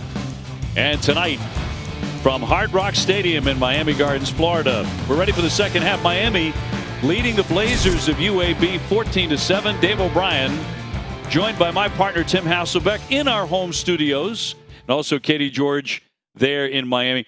Your thoughts on the first half and the way that Miami offense, did it click for you enough in the way they're playing that really hot tempo, Tim? It did. And we knew there were going to be growing pains, no spring practice, a weird, training camp. But what we saw from D'Eriq King was exactly what I thought we would see. And that's an explosive player at the quarterback position that can do so much to keep your offense on schedule, as well as create explosive plays. You see him here, escaping outside the back of the pocket, moving to his left. Just a tremendous throw on the run. Then a critical 3rd and 7 where UAB thinks they have him bottled up. He's just so elusive, able to run for the first down. And then the ability down in tight in the red zone against the blitz, just decide to tuck it and run it and then fly into the end zone. Been really impressed in his first outing as a Miami Hurricane. Well, all eyes on D'Eriq King around the ACC and many other places. The grad transfer from Houston, immensely talented. He's infused a lot of hope that the Canes can return to the upper echelon of college football. He threw 50 touchdown passes at Houston. He says it is an honor to put on this uniform and wearing it for the first time tonight. And Miami will have the football at the 25. Let's go to Katie. Well, guys, Bill Clark said it's simple. UAB's identity is running the football, and they're not doing that at all. He said that Miami did do a nice job of hitting them with a couple of run stunts on first downs early on. They need to be better prepared for that in this next half. He's not happy about the penalties and the mental errors, specifically the big run from Cameron Harris that led to the touchdown. Other than that, he said we're hanging in there. We just want to keep it close going into the fourth, and we have a chance. Well, they certainly are there. Only 7 down. King trying to get a little bit of distance. And they're going to have a breakaway run right away by Harris. Harris trying to get ahead to the 45-yard line. It's another zone read. They've run this a few times. King does the right thing of giving the ball to Harris as Maul comes up the field, and then Harris does a nice job of just finishing the run. He picked up 19, and again putting the pedal to the metal, taking no time to get off another run by Harris. That's for 1 yard. So just getting started here in the second half here at Miami Gardens. Capacity of 65,000, but there are 13,000 or so in the ballpark in this stadium here tonight. And none of them are students. Students not allowed in yet for the first 2 games. And another handoff. Harris once again but taken down. So nothing doing on that play. No gain. Stopped by Tony Fair. This UAB defense has done an excellent job just hanging in there. I mean, the offense has struggled. They've been out on the field quite a bit, defended a bunch of plays, and to hold this Miami offense to just 14 points in the first half, been pretty impressive effort.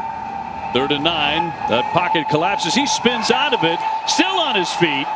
There goes King ahead to the 30 before he is tripped up. And man, did he make something, and I mean 25 yards out of nothing. Yeah, I mean, this is Houdini. I mean, this is an absolute jailbreak in the pocket, and I mean, I'm not sure it's down. I said it earlier, I'm not sure it's down in 2-hand touch. It's amazing his elusiveness in the pocket with a free runner coming right at him. 25-yard pickup on that romp by D'Eriq King. This carry goes for 2.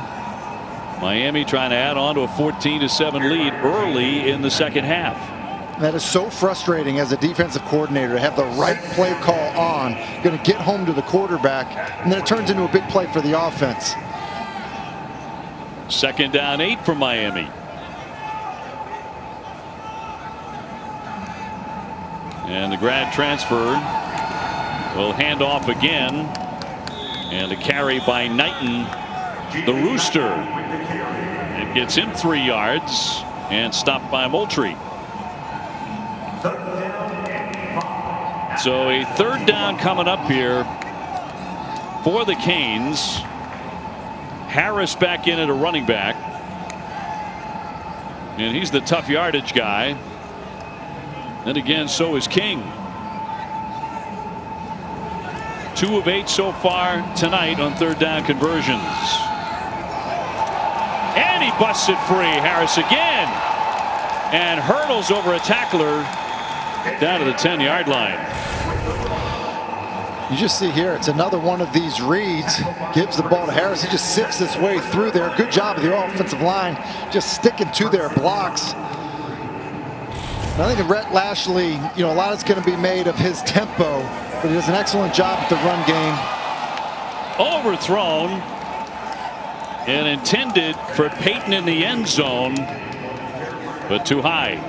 This is basically a version of today's triple option. You're going to have the zone read. King's going to end up keeping the football. Then when the corner decides to trap him, he's going to throw out to the wide receiver who's wide open. The play design was perfect. King just ends up missing him in the end zone. They had run 7 consecutive times before that pass. 2nd down, 10. He's going to keep it. Trying to pick up a block, but nobody pushing. And down he goes. And this is just quarterback sweep, basically, almost student body right. And I would tell you, Cameron Harris takes the brunt of it as the lead blocker there. Lost a yard on that play. 3rd down and 11. 10th play of this drive for the Hurricanes, opening up the second half. UAB already with a victory. They knocked off Central Arkansas 45-35 in their opener. 3rd and 11 with Harley in motion. Going to throw short. It's Harris again, getting inside the 10-yard line. And not much of a gain here for the Canes. Stopped by Tyree Turner. That picks up 4 yards. And also brings up 4th down. 4th and 8. Defense, they catch a break when King misses, the wide open receiver in the back of the end zone. But I think you have to give a lot of credit to the way this UAB defense is hanging in there. They are tough, disciplined, done a pretty good job of some of these bend don't break scenarios. Borgalasas will be for 25 yards, and he is going to drill that. So Miami gets 3 more up there. They lead it 17-7 here in the 3rd quarter. So the Hurricanes extend the lead here early in the 3rd quarter, 17-7 after the field goal. Miami defensive coordinator Blake Baker has to be delighted so far with his team, and particularly, Tim, against the rush. They've been outstanding. They've given up 13 yards rushing right now. They were good at it last year defending the run. They're obviously doing a great job of it tonight. I think it's part of the reason you saw, Manny kind of so positive going in at the half with how his defense has played. In openers, you are worried about how you tackle. They've tackled extremely well, and they've really been relentless defending the run tonight against a very good back and an offensive line that's played a lot of football together and does a good job moving people out of the way. So pretty good start. So Miami kicking off here with 10:15 to go in the 3rd. This will start at the 25-yard line.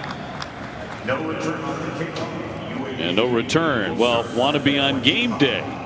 You can join the crew virtually this year. Rep your team, bring your sign, be loud. Enter for a chance at collegegameday.com. You don't have to tell Miami fans to be loud. They know what's going on. They know the drill, and they know how to dress. And I think a couple of those masks, are serving a few different purposes there. Yes.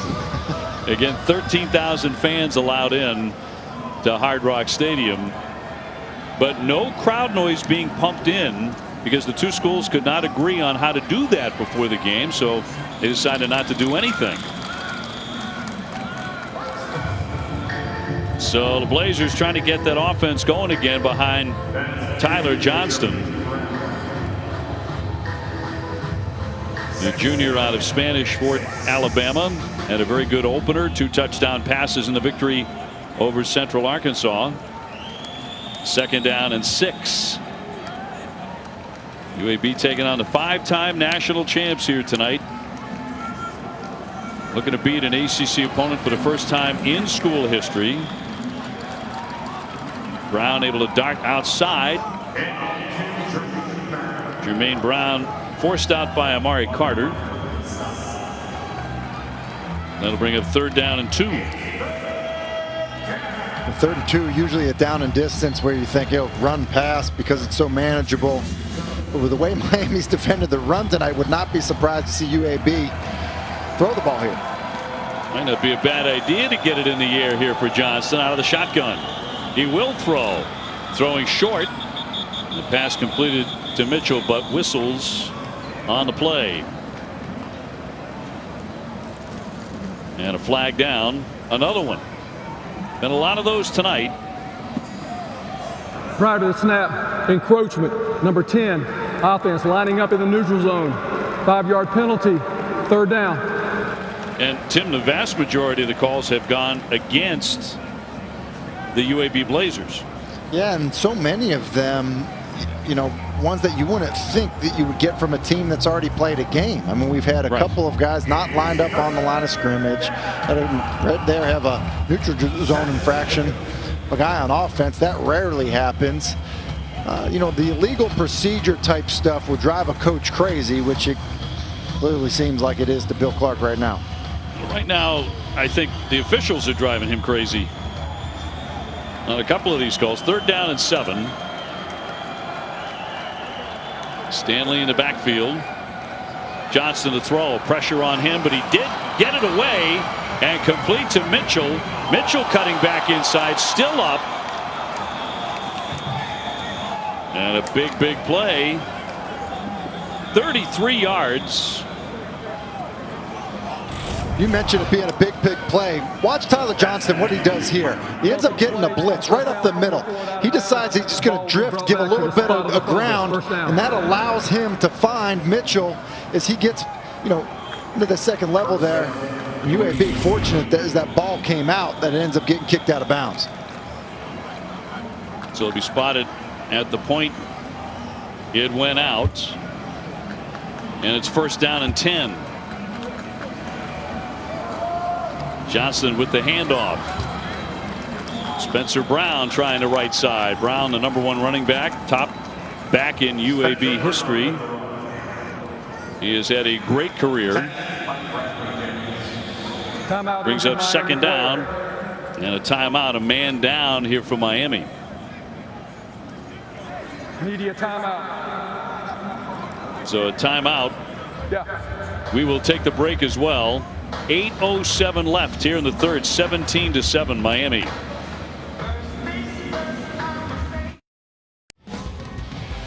Aerial coverage provided by Goodyear from end zone to end zone. Goodyear, more driven. Miami with an injured player. The defensive tackle Harrison Hunt. And a little banged up on the play for the Miami defense.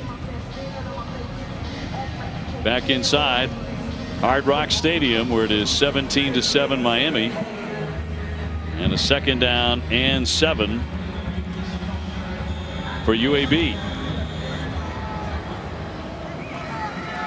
Tyler Johnston trying to lead them back into the end zone. A handoff for Brown.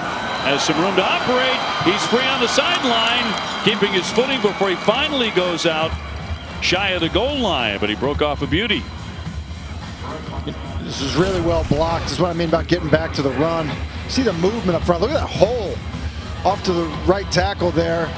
And then Spencer Brown does just a good job of just using his speed to get through the hole there, but good movement up front. Good explosiveness through the hole. 35 yards for that gain by Spencer Brown. Which, as we were just talking about, is clearly more yards on that run than they had in the entire first half. So he had stepped out after getting across the 20-yard line. Play action. Johnston rolling. That'll bring up 2nd down and 10. Johnston with the incomplete pass, so it has been tough sledding for him at times tonight, the junior out of Spanish Fort, Alabama. And I know there's a plan to play both guys, but you know, his comfort level, I think I would probably try to go the rest of the way with him at this point, now that you've gotten Lucero some of the snaps that you want to get him in each game. It's been their game plan in the first couple of games. No more flags here. Stop the play. 7:16 to go in the third. Prior to the snap, legal snap, number 55, offense, 5-yard penalty, 2nd down. And another flag against UAB. That is 9 of them.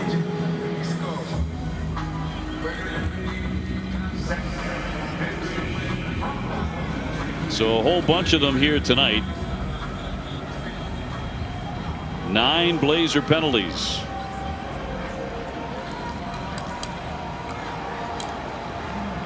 And it's just hard, Dave, when you get off schedule, you find yourself now in 2nd and 15. It just puts you in a tough spot, and so many of their 3rd downs have ended up, being 3rd and long. A lot of it is these penalties in early downs.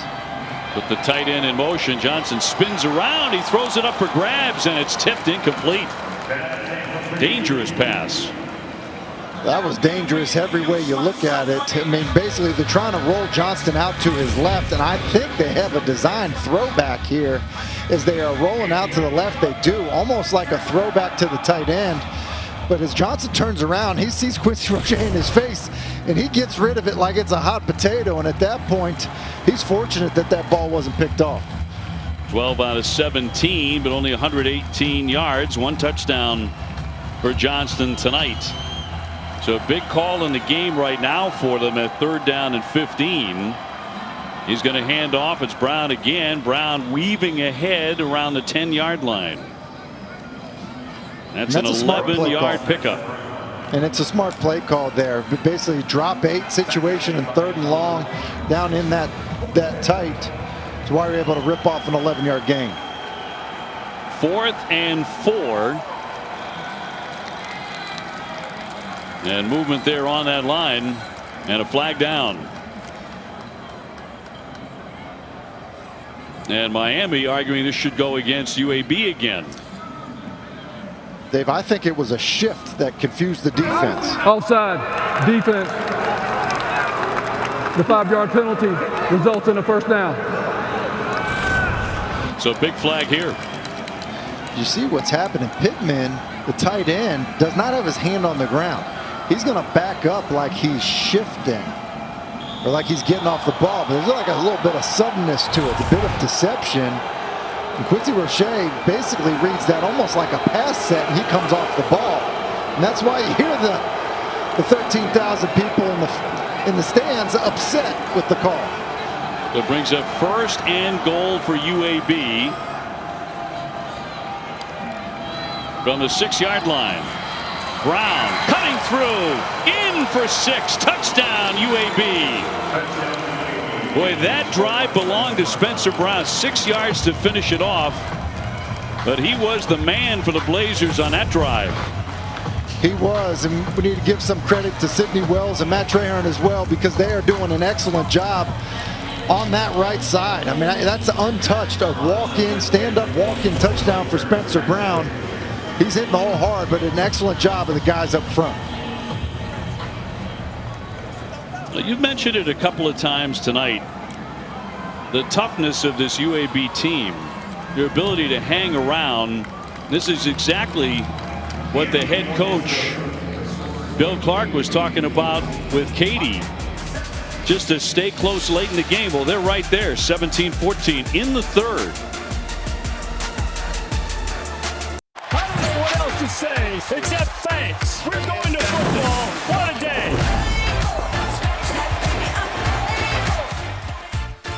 For one, Clemson hitting the field September 12. Coming up on Saturday against Wake Forest. Well, tonight we're launching the ACC season with an ACC team on the field in the Miami Hurricanes. And they are in a fight tonight here against UAB. No back down in these Blazers. Spencer Brown a moment ago with a touchdown run, and he rushed for 47 yards on that drive and got into the end zone to make it 17-14 Miami.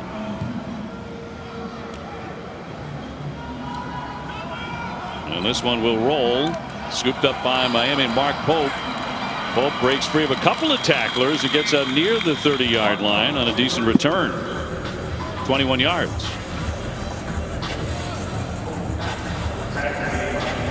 So 6:10 to go here in the third.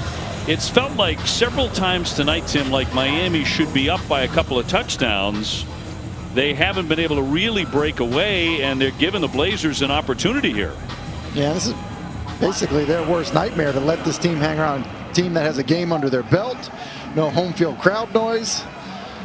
You know, letting a tough team hang in this thing.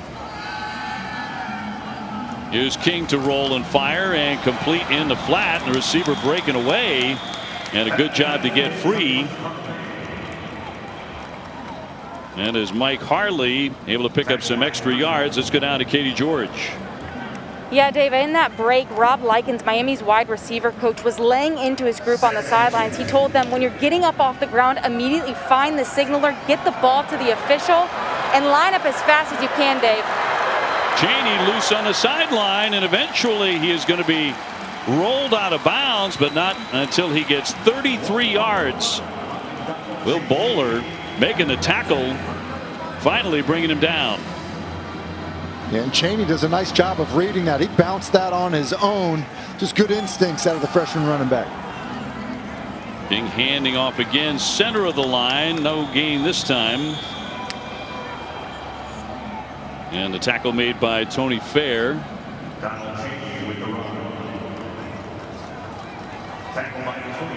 So 17-14. Miami with the slender lead. The crowd that is here, about 13,000, getting a little antsy.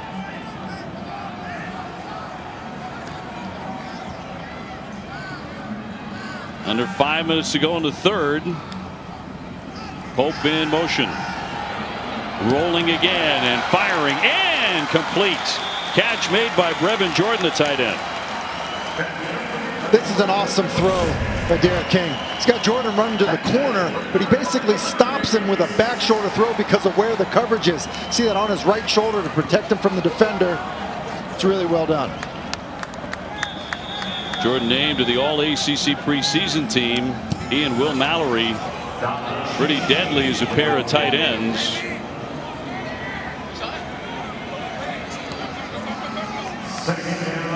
So second down and goal coming up here for Miami.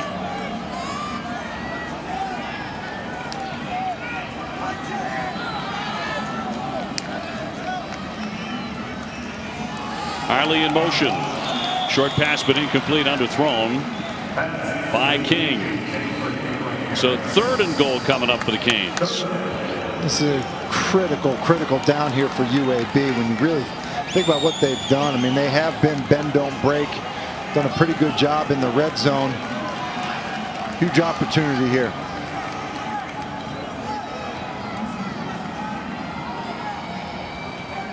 King has Cameron Harris with him in the backfield. 6 plays, 67 yards on the drive so far. It's Harris. Harris busting into the end zone for a touchdown. Boy, he is so tough to bring down on that first tackle. That was a 4-yard touchdown rush, but another bruising run by Harris and a touchdown Miami.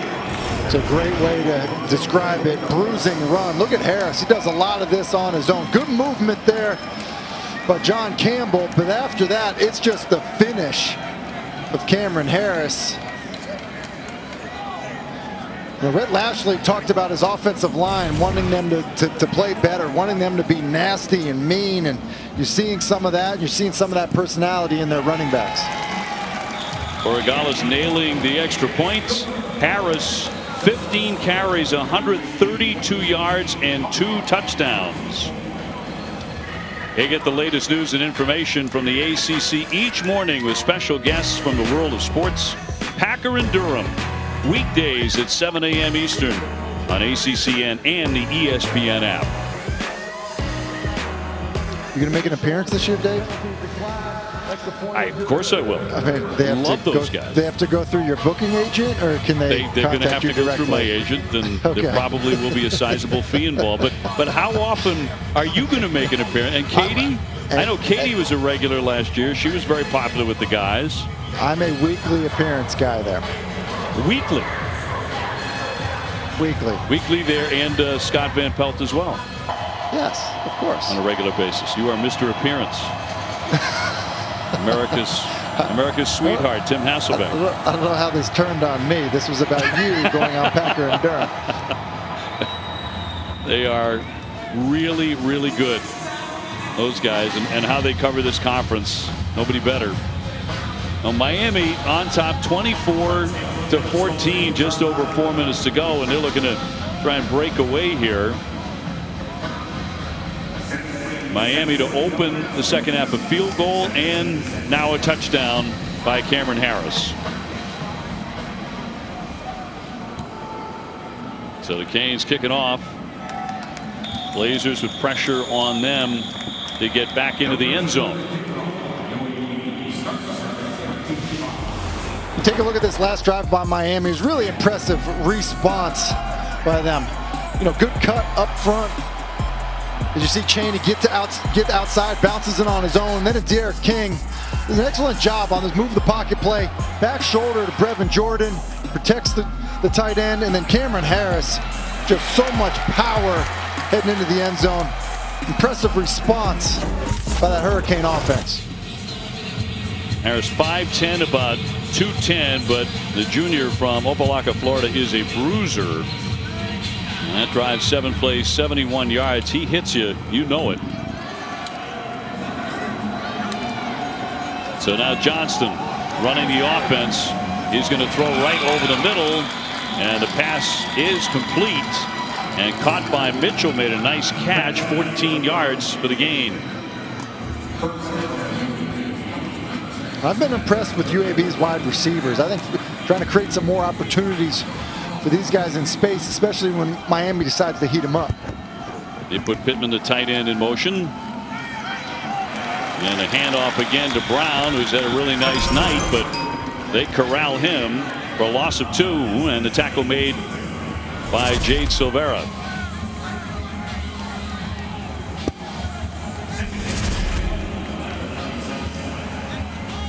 Miami 6-7 last year, trying to bounce back from that.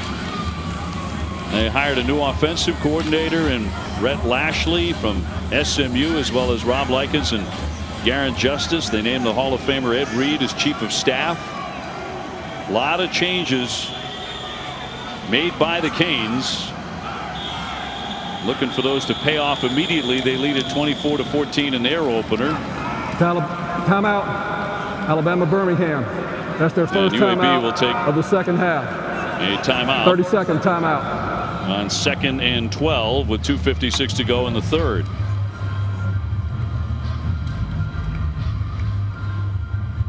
So a couple of times tonight. Not happy about it. Yeah. I was just going to jump in. Another one of those scenarios, Dave, where, confusion pre-snap. And I think, just one of those things against a team like Miami, when you're on the road, obviously got to have a game under your belt. I think it have to be surprising for Bill Clark.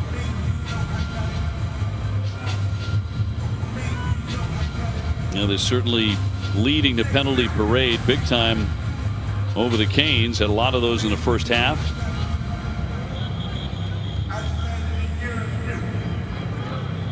Look at the rushing yards, where the U has really excelled tonight. 285-58. The passing game, well, the Blazers are out in front, 161-99. But look at the total yards. 384-219. And Miami with 17 first downs. They've only been penalized a couple of times. 2nd down 12 for Johnston.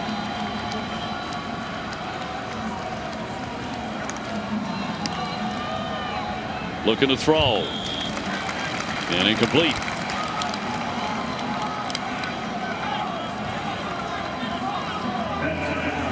It's been tough sledding on some of these 3rd and longs for this UAB offense, and I think these are the scenarios that Blake Baker, the defensive coordinator from Miami, he wants to see Jalen Phillips use some of those natural pass rush moves that he has, or Quincy Roche, the transfer from Temple, who they feel like can really be an impact guy as a pass rusher.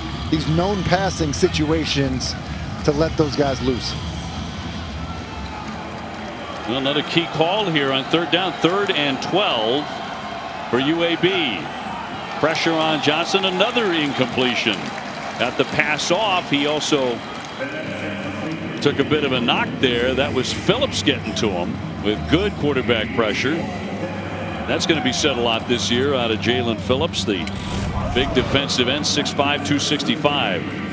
Basically a race to the quarterback, you know, with Phillips as he's getting up the field there, and it's Gilbert Frierson coming off the other end there.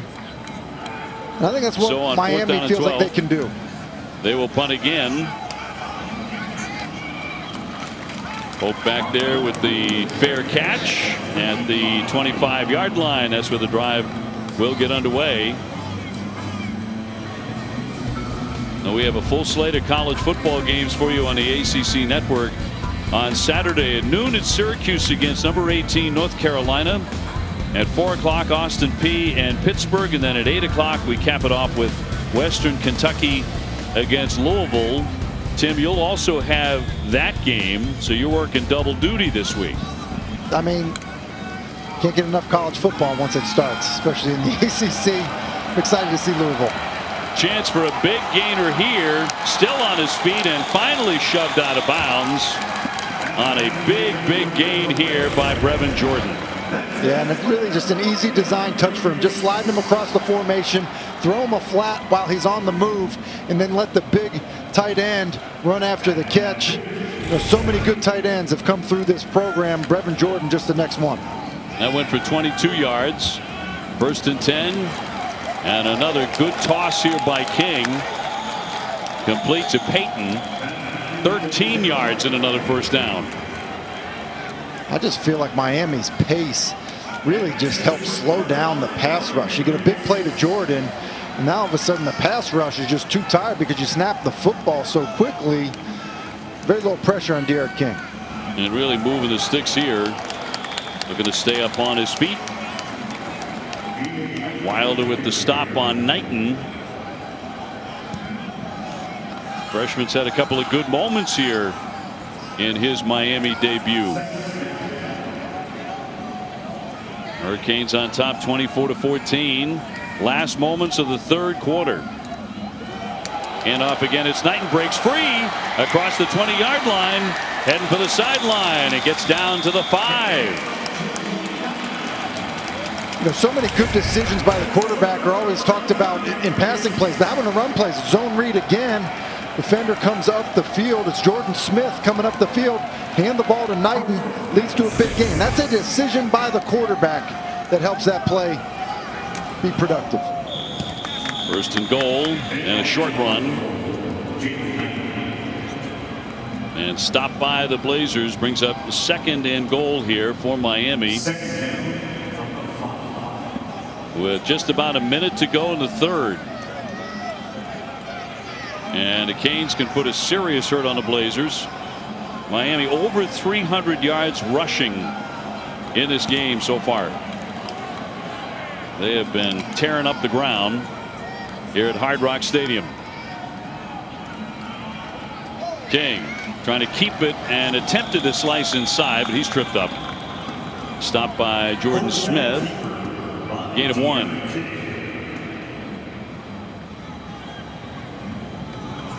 So 3rd and goal. You know, a guy like Derek King, you have so many options because of his mobility, because you can use him as a design runner, because you can call a pass play and he may end up just taking off. Just gives you so many different options down in the red zone.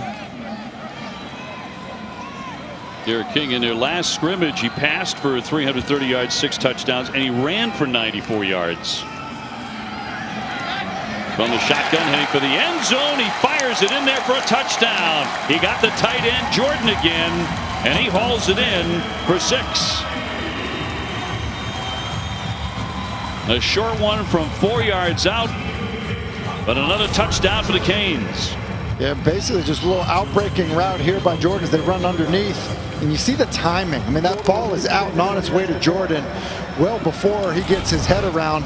Nice timing and accuracy by Derek King.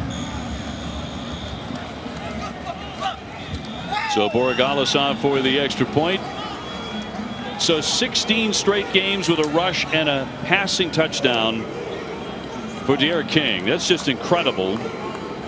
That is a record, an FBS record for the quarterback finishing up his career at Miami after a great career at Houston. You think when Manny Diaz said he needed to be more dynamic on offense, do you think he found his guy? I think he did. And right through the uprights to make it 31-14. Well, he wanted a dynamic offense. He's got an electric quarterback. He can run it. He can throw it. D'Eriq King, outstanding to Brevin Jordan in the back of the end zone.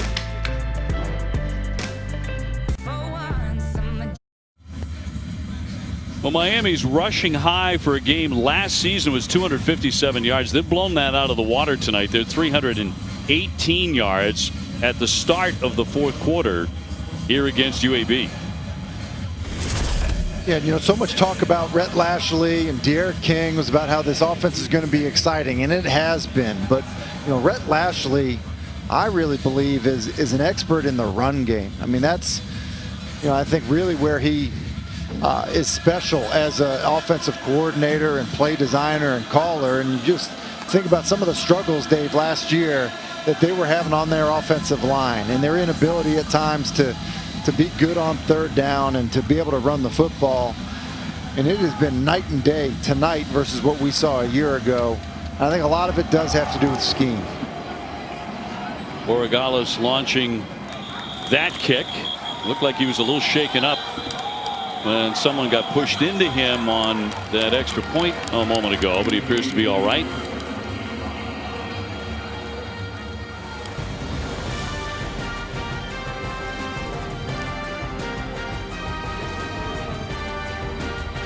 It all happens with the huddle tonight at 11 p.m. Eastern time following our game. So stay tuned. Coach Mark Richt and E.J. Manuel, Eric McLean, and your host, Jordan Cornette, coming your way. As soon as we are finished up here at Miami Gardens in Hard Rock Stadium, where the Canes lead it 31-14. UAB and Johnston back on the attack. He's going to throw short into the flat and complete to Rudolph as he is nudged out of bounds. So a 5-yard pickup, so 2nd and 5 coming your way.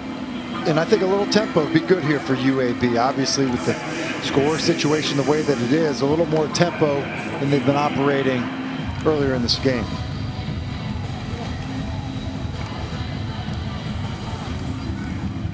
Now Spencer Brown, who's had another good night running the football for UAB. He's back in.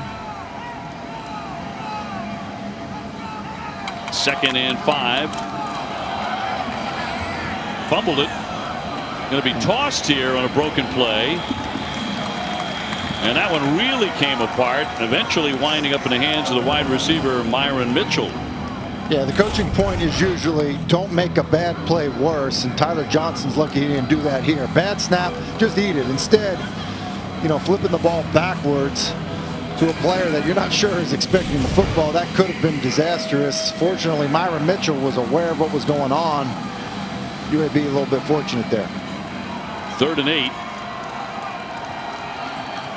Look at their third down conversions tonight. 2 out of 11, that's all for the Blazers.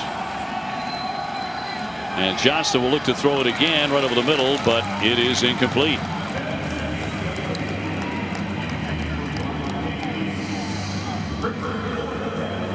I think Johnson's starting to feel the pressure. Starting to feel the pressure a little bit, Dave. You know, just coming after him. They actually had a decent pocket there. Just to stand in there, deliver the throw. It's probably what he's hearing right now on the sideline, but it's because some of the pressure, not necessarily sacks, but the pressure that Miami front has been putting on them. That's their 9th punt tonight, their 5th 3 and out.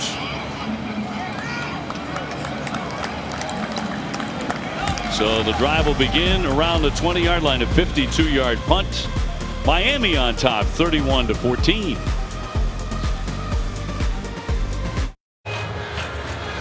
We're back at Hard Rock Stadium. Miami leading 31-14 here in the fourth quarter.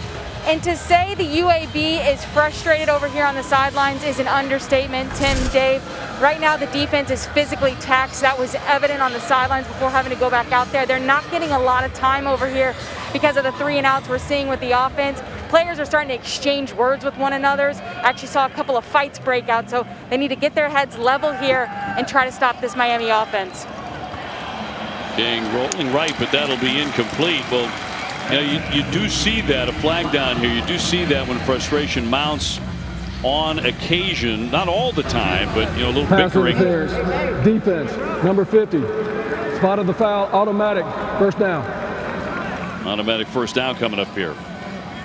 Well, and you know, the UAB defense is defended about 25 plays in the second half already after what was already a pretty long first half. They've got to be gassed, and you know, the offense not being able to stay on the field can certainly cause some frustration.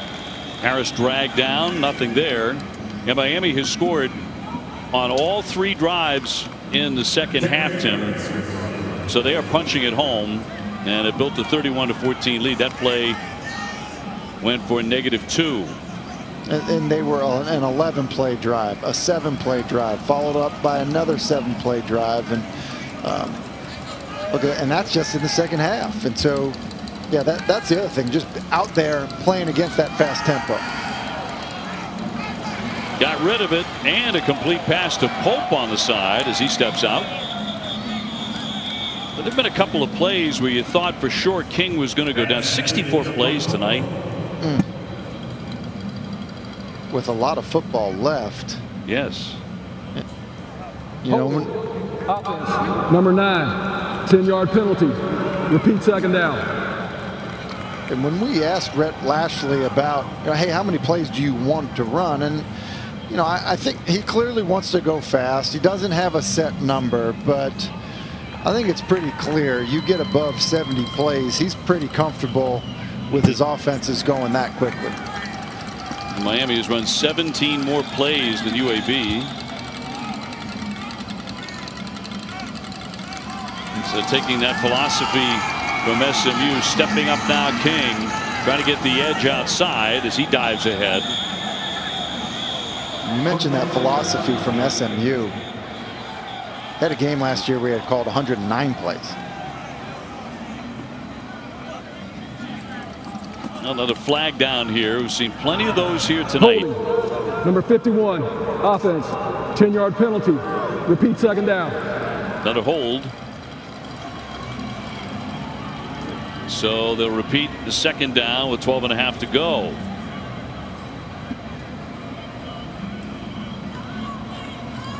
For the record, this doesn't count as resting your defense, if anyone was wondering. Right. Decline. Third down.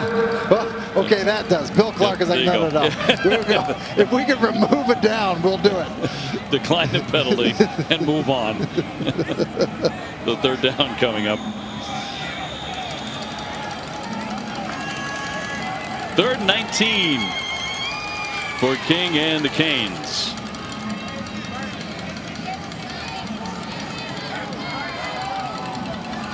He's got Harris with him in the backfield. He's had a really impressive night. And he'll take the football and bounce outside. I'm not sure he's gone down tonight on a first effort by a tackle. No, but he does look slow to get up right now. He is.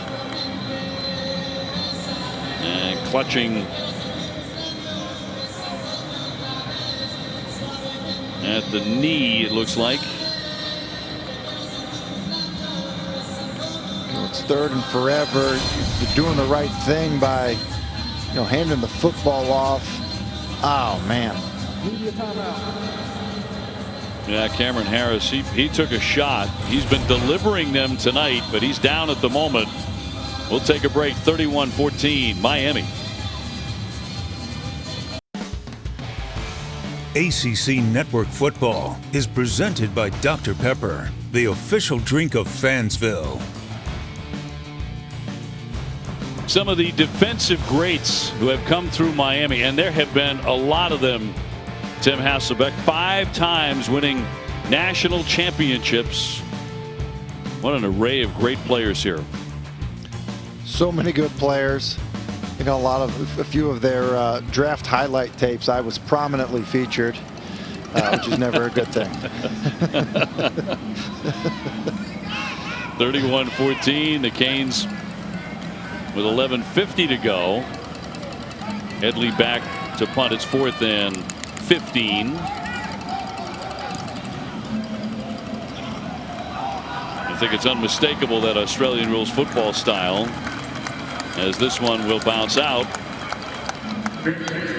Tell you what, last year they faked a punt, and they will several times during the season. They'll rip off a big trick play, and he took off for a huge gainer, totally shocking the Duke Blue Devils in that game. That punt goes for 51 yards. I think you referred to him as a gigantic punter earlier in the broadcast, and I would agree with you. You know, that I would not want to see him trucking down the field on a fake punt. He's a physical specimen out there, which is not often said about a punter. So 1st and 10 for UAB. Johnston with some pressure gets the pass off on the side, and tiptoeing out is Mitchell after the completion. That's a gain of 11. It's a pretty good job of getting the ball out of his hands on a little flea flicker, because he's got pressure in his face just to spit it out to Mitchell on the perimeter. Mitchell, the senior from Jasper, Alabama, one of his favorite targets, along with Austin Watkins, but it's been kind of tough to find those guys tonight with the Miami D. On the handoff, a little bit of an opening there, and straight ahead goes Spencer Brown. A gain of 7 for Spencer. They rushed for 127 yards in their season opener. He has 67 so far tonight here in Miami. 2nd down and 3 now for the Blazers. Johnston has taken most of the snaps tonight. Bryson Lucero, the freshman, did get some time. Right side this time, and the stop by the Canes. That'll be made by Phillips. Gain of 6 yards. So 1st down pickup here for the Blazers as they move the chains. Did you see Lucero in there? Bill Clark made an interesting point about playing 2 quarterbacks. He'd done it in the past. But he actually referenced the COVID situation of why, you know, he's pretty set on playing more than 1 quarterback, especially when one of them is young, which Lucero is, to get him reps just with the unknown of how this year will play out. He'll hand off. Nice big opening there on that right side. Jermaine Brown this time with the carry. A flag down, but that went for 16.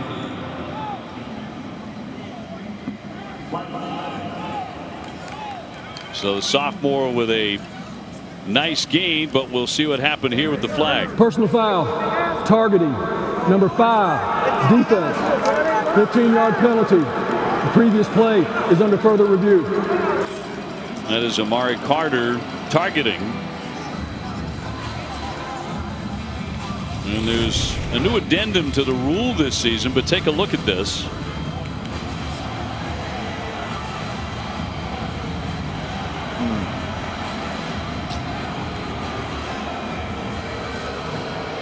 It was certainly a big collision. I'm getting the sense that Carter is just trying to go low. You know, he's got a quick player on the sideline that he's just trying to get under his, you know, basically below his waist to take his legs out. And then as Brown tries to lower for impact, it's like he almost goes and meets Carter, you know, where Carter wasn't intending him to be. I think you're right, Tim. I think Carter intended, you looked like he was ducking underneath. After further review, there is no targeting on the play. 1st down, Alabama Birmingham. This is a good job by this is a good job by the officials to look at it, because when you saw it in full speed, it looked like 2 guys ramming their heads together, which is obviously something that we need to take out of the game. But as you watch it in slow-mo and you get the chance to see it, it does seem like Carter is just trying to kind of saw off the legs And it's kind of a big collision. It was almost unintended.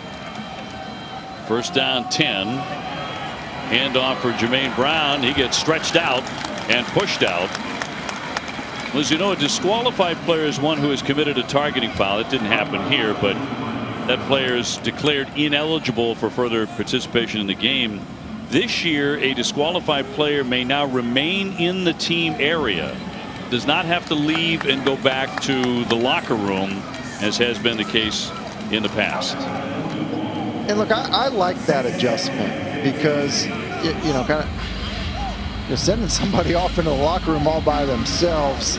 I think it's good to have a guy, you know, around his teammates. There's obviously a lot of disappointment and probably frustration as well when that happens. And I think it's a good rule adjustment. Incomplete. Intended for the tight end Prince, but he cannot make the grab. 8:57 remaining here in Miami.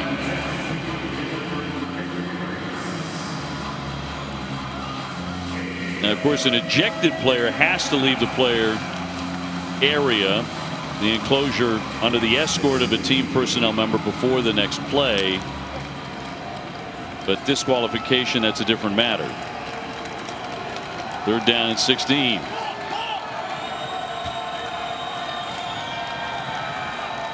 UAB trying to get back on the board, driving here, down close to the 40. And a long throw is going to be incomplete. Blades with the coverage. And Lucero letting it fly, but incomplete. We've talked, you know, a lot about this Miami defense and how they've played against the run, but I've been impressed with what I've seen from their secondaries. We're looking at Al Blades. A lot of guys last year, you know, playing that hadn't played before. It seemed like it was a pretty inexperienced secondary. I think Blake Baker, the defense coordinator, felt like he was playing 4 new guys. And it just seems like there's better competition, healthy competition, and better play so far out of that secondary. It feels like a whole new attitude, frankly, with Miami as the punt gets away by Greenwell. All back there in the fair catch at the 10-yard line. Goes for 31 yards. Miami on the attack when we return. Well, the rushing attack for Miami has been outstanding. Got an extra ball carrier with the quarterback. Zone read gets Cam Harris out in space. Then it's Derek King on the design pass, scrambling, picking up yards. Then the freshman getting involved. Chaney bouncing outside, and then the power of Cameron Harris down in the red zone. The running attack for Miami been working tonight. And Derek King working overtime as well. 141 passing yards and a touchdown, 83 yards rushing and a touchdown. So 224 yards, 2 touchdowns, no turnovers in his Miami debut. And more of a managed game tonight. Not necessarily a lot of explosions, but doing what they do well, keeping the ball on the ground successfully. You know, you mentioned the kind of the clean game he's played in terms of turnovers. That's one of the things that impressed me about him watching and preparing for this game, is that he does make explosive plays, but he's not careless with the football. And you know, that's a rare combination to have, you know, at the quarterback position. Somebody that can make explosive plays but not put the ball in harm's way. Another handoff by King here with 7:33 to go. And brings up 4th down and 3. Tackled by Fish McWilliams. So Donald Chaney, the freshman, will step off. 4th down and 3. And 3 and out.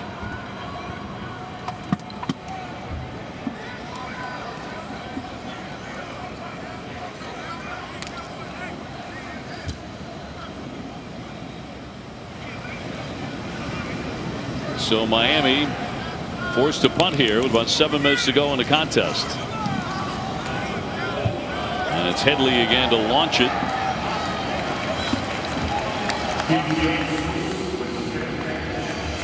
So 7:04 to go here in Miami. Canes up 31-14. Welcome back to Coral Gables, where the Hurricanes are holding a 17-point lead here in the fourth. In response to the events of early June and the social unrest seen across the country, Manny Diaz wanted to do more than just post something on social media. So he created a social justice council made up of players, coaches, administrators, professors, and other members outside of athletics. It's led by running backs coach Eric Hickson, and a week after its inception, the council presented its first initiative to Diaz, registering the entire football team to vote. The next week, every player was registered at the football facility. Diaz said the players understood then that this isn't just talk. There's going to be changeable action by some of the things that is done in this program. 14-yard reception there by Stropshire, the junior from Zachary, Louisiana. Bring up first down and 10 here for UAB. Well, Miami 6-7 last season. Whole new offense, new coaches, new quarterback, and they believe in new attitude. Tim, how big a year is this, do you think, for Manny Diaz? I think it's a really important year, especially since he made significant changes. He fires Dan Enos as his offensive coordinator. He goes out and he hires Rhett Lashley. I think there's an expectation. I mean, we ran the graphic earlier in the game about the roller coaster of last year.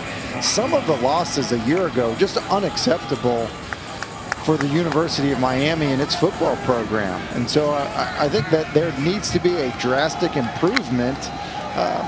And I will say, it seems like the confidence of this team, with De'Aaron King and with Rhett Lashley, and how this defense has played tonight, I almost feel like I'm starting to see the Miami I remember, out on the field with so much confidence. Right, and a little bit of swagger, which is always there with the good Miami teams.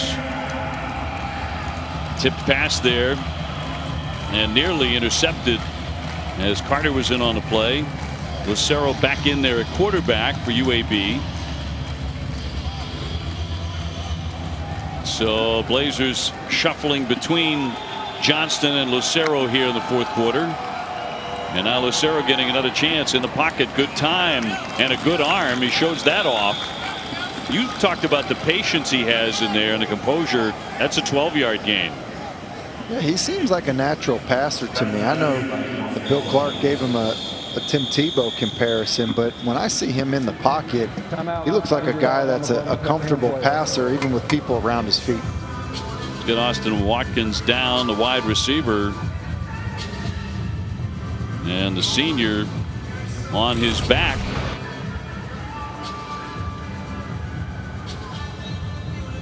And Watson just running the in cut. And pretty routine tackle. It was hard to tell, see how he came down. And another guy I was impressed with, Dave, is Austin Watkins. 6'3". I mean, kind of has this mentality of he's aggressive to catch the football, and then once the ball is in his hands, he's violent as a runner. I think he's a pretty good player, and certainly done a good job for this UAB program. Yeah, top 10 in school history in receiving yards. He had 1,000 yards receiving as a junior. He's a senior now, a little shaken up here. So he comes out with 5:40 to go here in the contest. First down and 10. But a long way to go here. Sarah will dump that off, and that's going to be incomplete. So second down coming up for the freshman. Dave, you were talking about Manny Diaz, how important this year is, and the swagger of these Miami teams. Don't you just get the feeling that De'Aaron King's arrival kind of changed everything for so many of these kind of Hurricane players, and even some of the members of the coaching staff? I don't think there's any question about it. I mean, to get a player that talented and that accomplished, out of the portal, coming to Miami, and what he said was, look, it's an honor for me to come to a school like this and to be part of a program with this history and this tradition. I get an opportunity to put on this uniform. And he used that word. He said, I'm honored to do it. I think, that shows the attitude that he brings, the class that he brings, and it uplifts the whole program, doesn't it? Yeah, and that's the sense that I got. And, Rhett Lashley was quick to point out, they had just a handful of spring practices. And during those spring practices, he didn't walk in saying, hey, I'm D'Eriq King, like this is my job.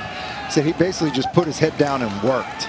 And that example of being humble, coming in and working, I think, caught everyone's attention, as well as when he would take off and run, that people thought, oh, okay, maybe this is the worst kept secret around Miami, Hurricane football program, is that this is the guy that's the answer at the quarterback position.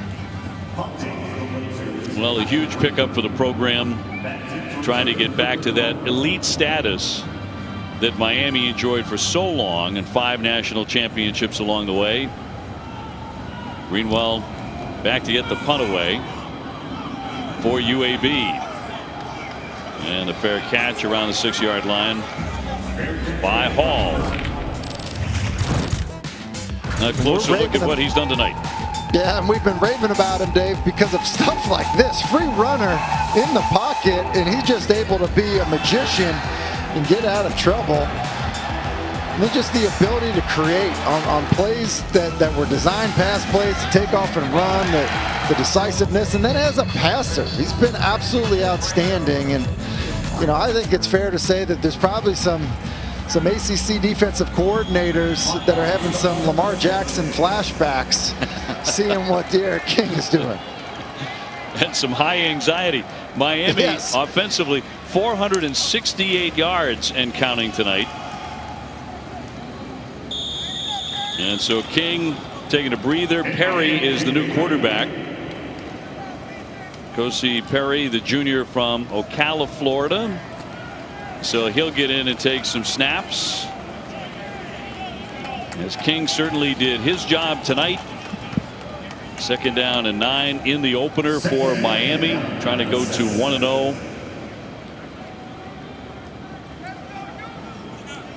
Rhett Lashley, the new guy. His SMU team averaged 41 points a game last season.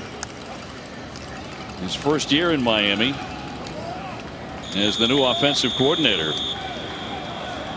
Now, when you size up just how effective the up-tempo was tonight, and that pedal to the metal style, obviously they're up 31-14 and a timeout here, but what grade do you give it? It's the first performance of the year. Yeah, considering that Rhett Lashley said that there will be growing pains because of the abbreviated training camp or in the abbreviated spring, that it wouldn't be clicking on all cylinders. There's going to be some coaching that needed to be done, some repetition that needed to be done by various positions. But I think having a quarterback that's familiar with an up-tempo system, I think really helped tonight, Dave. I was impressed with the pace that they were operating at and the way that everyone seemed to be okay with it. I know Katie had the report on the sideline about the receivers coach getting on the receivers about, looking over to the sideline. But, typically the offensive line, those guys need to be told to move. But they were up ready to go, and I was impressed. I was really, really impressed for first time out. Yeah, it seemed to run pretty darn smooth for most of the night, with King at the controls, and Miami really surging in the second half. They scored in the first 3 drives of the second half to pile up a 31-14 lead over UAB. And a handoff here to Robert Burns, getting a couple of carries pretty late in the contest. And a flag down. A 2-yard pickup on the play, but a flag. After the play, unsportsmanlike conduct. Number 23, defense. 15-yard penalty. Automatic first down. That is number 23's first unsportsmanlike of the game. 3:33 to go here at Hard Rock Stadium. One of the things we mentioned tonight was at the very beginning of tonight's game, you could hear genuine crowd noise, and it's still so unusual watching a sporting event these days. I mean, actual fans in the stands. There are 13,000 people allowed into Hard Rock Stadium, but there's none of the fake noise, as that one is broken up, and a pass intended for Redding but incomplete. And the two schools, the representatives from the two schools got together before kickoff and talked about, did they want the sound to be piped in of cheering fans to add on top of the 13,000, and they could not agree on a particular level how they wanted to do it, so they just went with the 13,000 who are in attendance and socially distanced tonight. Yeah, and I will throw say, into the flat. A lot of people ask about what would it be like to play in a stadium with no fans, and oftentimes, you know, your energy is generated by your players and your sideline and their passion to play. But there's no doubt you feed off of the building, and you know, seeing this right now, having played in my fair share of fourth quarter preseason games, like it's a bit of a flashback of that, which is not a whole lot of energy, and it has to be completely generated by the guys on the field. Yeah, they can't be easy. That cannot be easy. It's kind of an eerie feeling. On 3rd and 2, and Burns getting a lot of work here, and he's going to pick up the first down on a 3-yard gain. So 1st and 10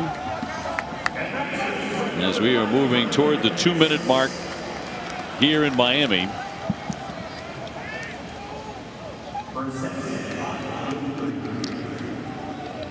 And Dave, you mentioned pace and how, you know, effective and helpful it is.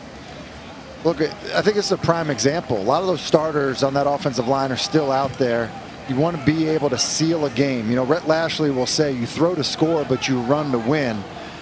Well, ending the game with the ball in your hands is one of the ways you win, and it's wearing people down and being able to run it late. Into the pile, Burns again. So 2nd down coming up. That'll gain 3. All ACC on Friday at 8 o'clock.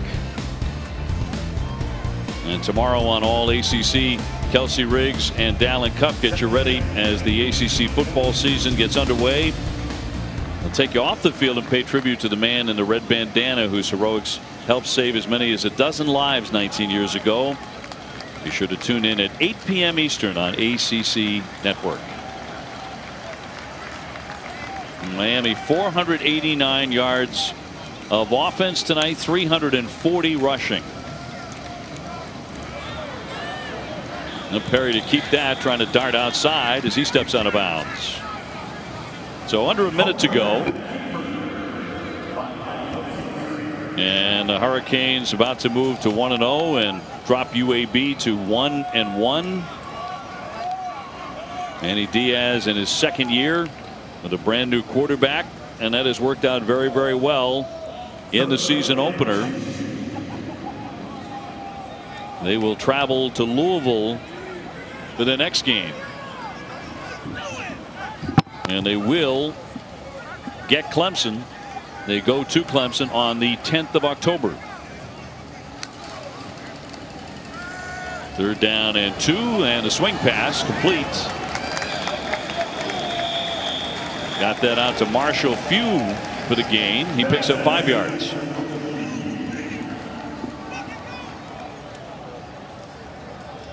Now Miami last year dropping their first couple of games out of the break when they started the season, and